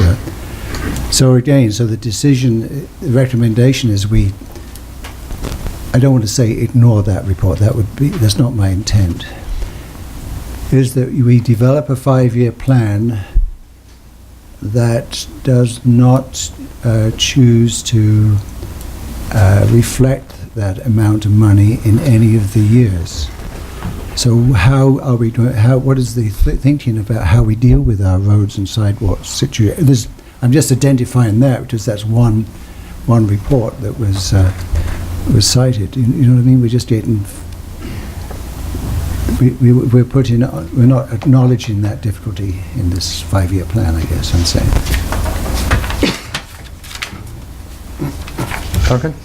So there was a report, and you did ask me this question earlier, and I don't have all of the information for you. I do know that we did increase the operational budget at that time. I can't remember the amount. Do you remember, Kevin? The discussion in the report, Your Worship, was to increase annual maintenance, like patching and whatnot, to try and get some more longevity out of your existing roads. And so we took that budget from around $120,000 and we bumped it up to about $250,000-270,000 annually that we spend on patching. So that helps extend the life of it.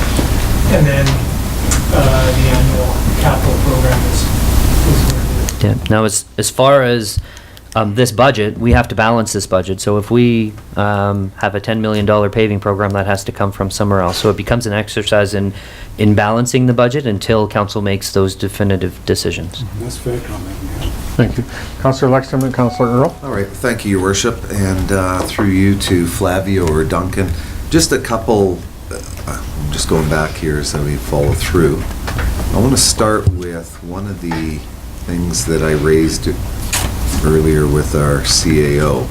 It is on page 2 of 9, the start, just under operating funds. At the bottom, we talk about after the table, no other changes occurred to the operating revenue the total operating revenue, including general water and sewer for 2019, is 50.7 million, and the total operating expense is 40.9. For people to read that, your first thought is you have a $9.9 million surplus. I would read that into that.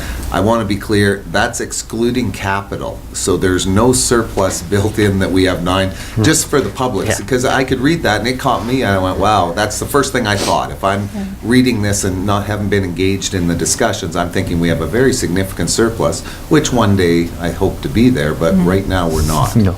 Okay. And that's exactly, when you think about this difference, is what we are then transferring to capital, you bet. and then use it for funding the capital, so.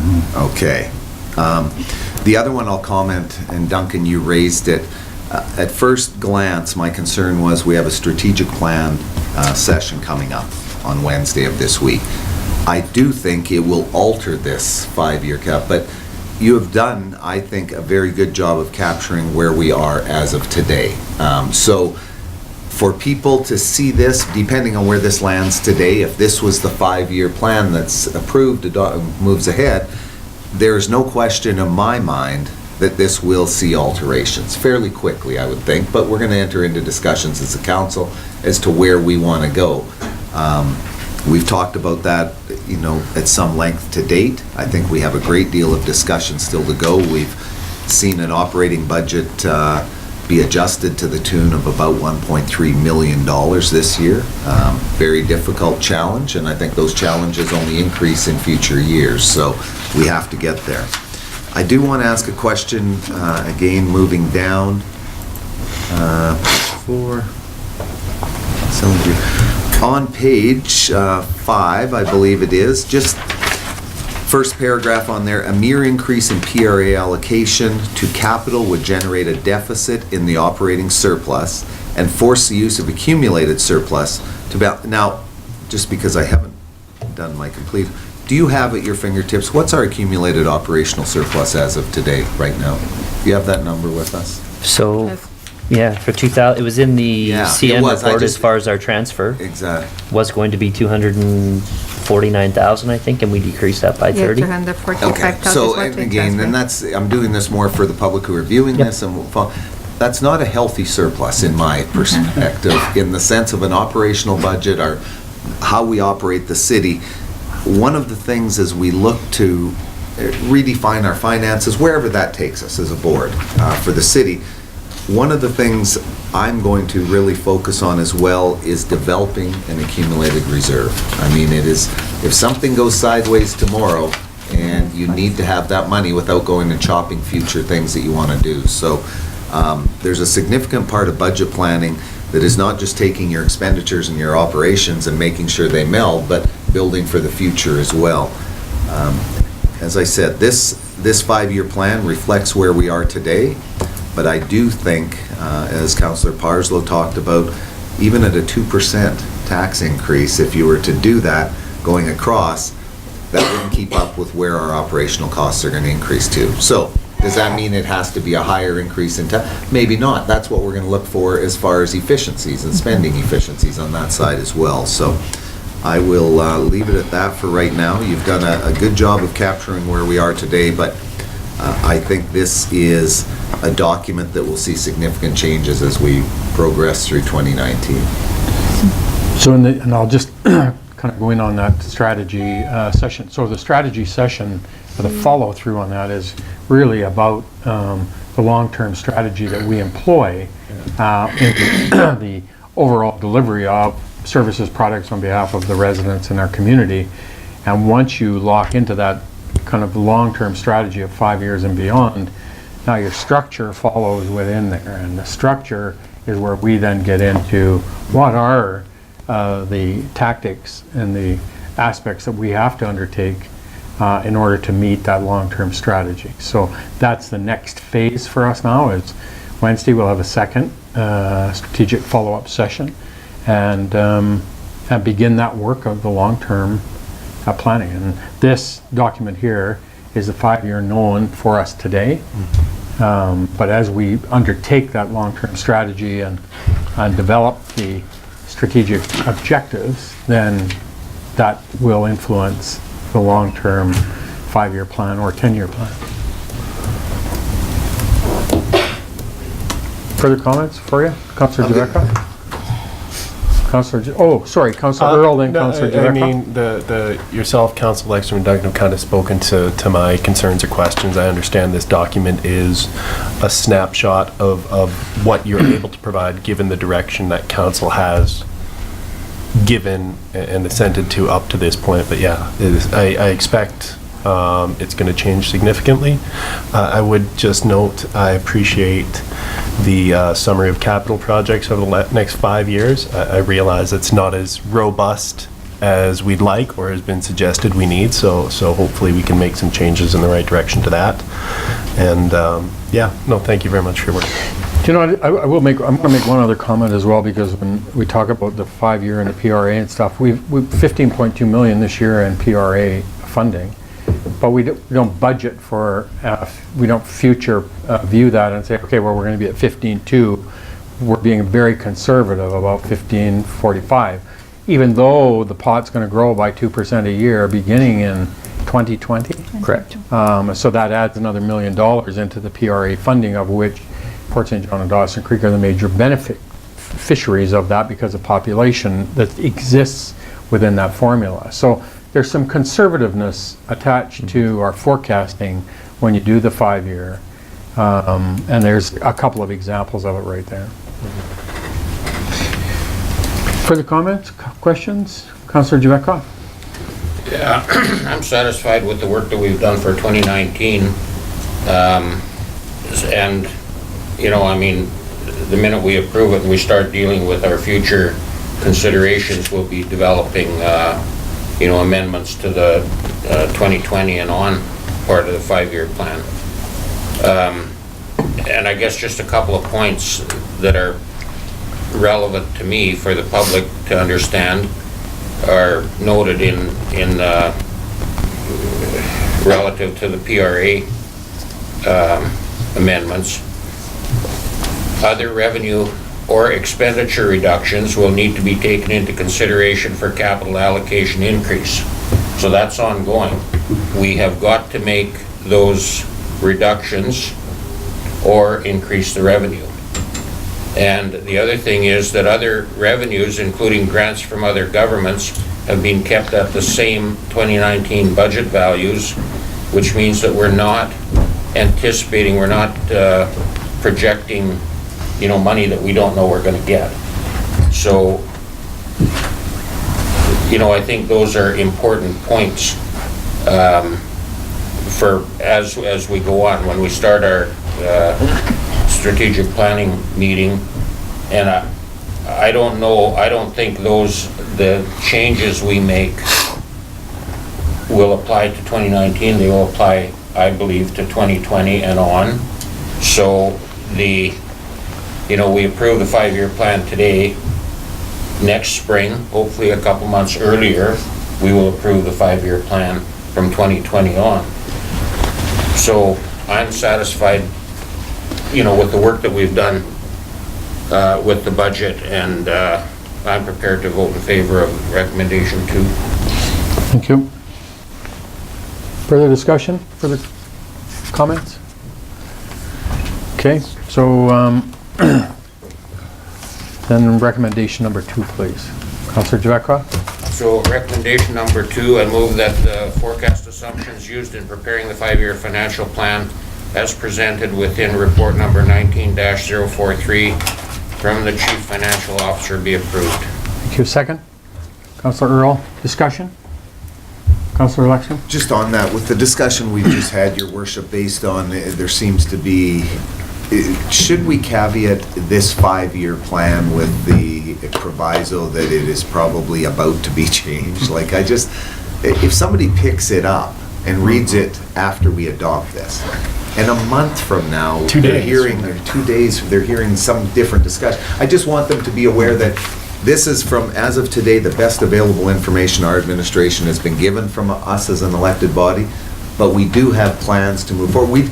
I can't define those because that's a majority vote at this board that sets that. I think honestly, we're already starting some of that work that we're going to need to for the long term. And so the 5-year plan is a living document. It's a living, alive document, and it will be very visible in the next year as we prepare for those long-term strategies. So anybody that will follow us along in any degree, we will be communicating in a very significant manner our plans for moving this forward in the long term for our community to build this strong financial future that we need to. If I could just follow up on your comments there, Your Worship. So this is a legal requirement on behalf of the government that we have to submit this plan. We will submit it as of this. I'm wondering if, because we do have time post this Wednesday's meeting, that we would allow for some type of statement to be attached to this based on the outcome of that meeting, so that the ministry can look at it and say, this is the direction they want to take their 5-year plan in. I think it would be helpful for the ministry looking at it if they looked at it today and said, oh, there's where it is, and they see something constructively different next year or whatever. Is there, I guess, a benefit in having something like that post Wednesday's discussion that could be attached to this upon submission to the Crown? So we have until May 1st to do the first 3 readings. There is still chances of changing there. So after we send to the ministry, we actually have, they grant us the opportunity to amend the budget. So let's suppose then later we want to amend the budget because we have extra expenditure or revision of something significant. We can actually amend the budget and communicate to them again. Okay. So it's possible. We could add a statement. Sure. Thank you. Cool. And on that point, I'll just raise on when Councillor Javetkoff's point about us starting earlier, and I was just following our friends to the north and just got their amended BC assessment a roll, and it dropped them $600,000 in revenues, of anticipated revenues to their budget, and so now it's potentially a 2 or 3% tax increase at this kind of late stage of a budget process, and that's what can happen to you. Ours was only 30 grand and impact to revenues, but that appeal process to BC assessment can sometimes have a significant impact, and you don't get it till now, right? The assessment, the appeal process goes in February, I think. So there's kind of the downside of it, right? And now you're scrambling trying to find that $300,000 or $400,000. So anyway, just a piece of information. Councillor Parsley? Just a comment. So attached to this package is, of course, is a 5-year capital plan, and I'm assuming that we will look at that as well sometime in more detail. But I want to say that I pretty appreciate the fact that we have seen that. I do not recall having seen that before. I look forward to the 10-year scope. I know you're working on that. When do you believe that we might have that? Don't answer that question. No, I'm teasing. I got my hearing aid. Yeah. That sounded... So typically that business case, that package is for the given year, and any future projects are fairly generic, and you'll see as they stretch out even farther, they become a little more generic. But if you're talking about 2020 and 2021, you'll see those scope as we begin preparation for that capital year and that capital program. We won't get into that detail now. We're really focused on 2019 and actually getting into those projects now. Well, my point is, though, just use one example. Yep. The replacement of the fire hall. Yeah. 60-year-old building. Yeah. We have received some support from the regional district. Yes. Within that is the notion that will be built. It may be okay just to have started to build it, but let's say within at that time of us receiving that, it was a 10-year window. Now it's a 9-year window or an 8-year. And you see, in my aspirations, we would be determining how are we going to fund that. In my aspirations, we would be saving money each year, or we've made the decision because of our discipline in the next 3-4 years around debentures, we choose to issue, get a debenture to cover the costs. But all that stuff needs to be scoped out so we know. And that's why I'm saying I really appreciate seeing the 5-year. I think that you've done some work on the 10-year. I know there's some gaps in there, but we need to, that needs to be all part of our discussion in our deliberations, perhaps on Wednesday or future, because we have a bit of a commitment there and some big decisions to make, which we may choose to, just like we are doing around flood mitigation, a major issue for affecting $60 million of assets in this community, and we have, as council, decided to work hard to get grants, and we have got grants. We are setting aside money for whatever plan, $500,000 a year. We've got to do some of that, I think, with some of our big projects. It may be, as has been suggested, that we need a $10 million shot in the arm for our roads, or whatever. But that needs to enter into the long-term discussions. Thank you. Further comments? Ready for the question? All in favor? Opposed? It's carried. Thank you. Anything further? Nothing further, Your Worship. Thank you. Motion to adjourn. Councillor Javetkov, Councillor Kemp, all in favor? Opposed? Carried. You guys can stay if you like.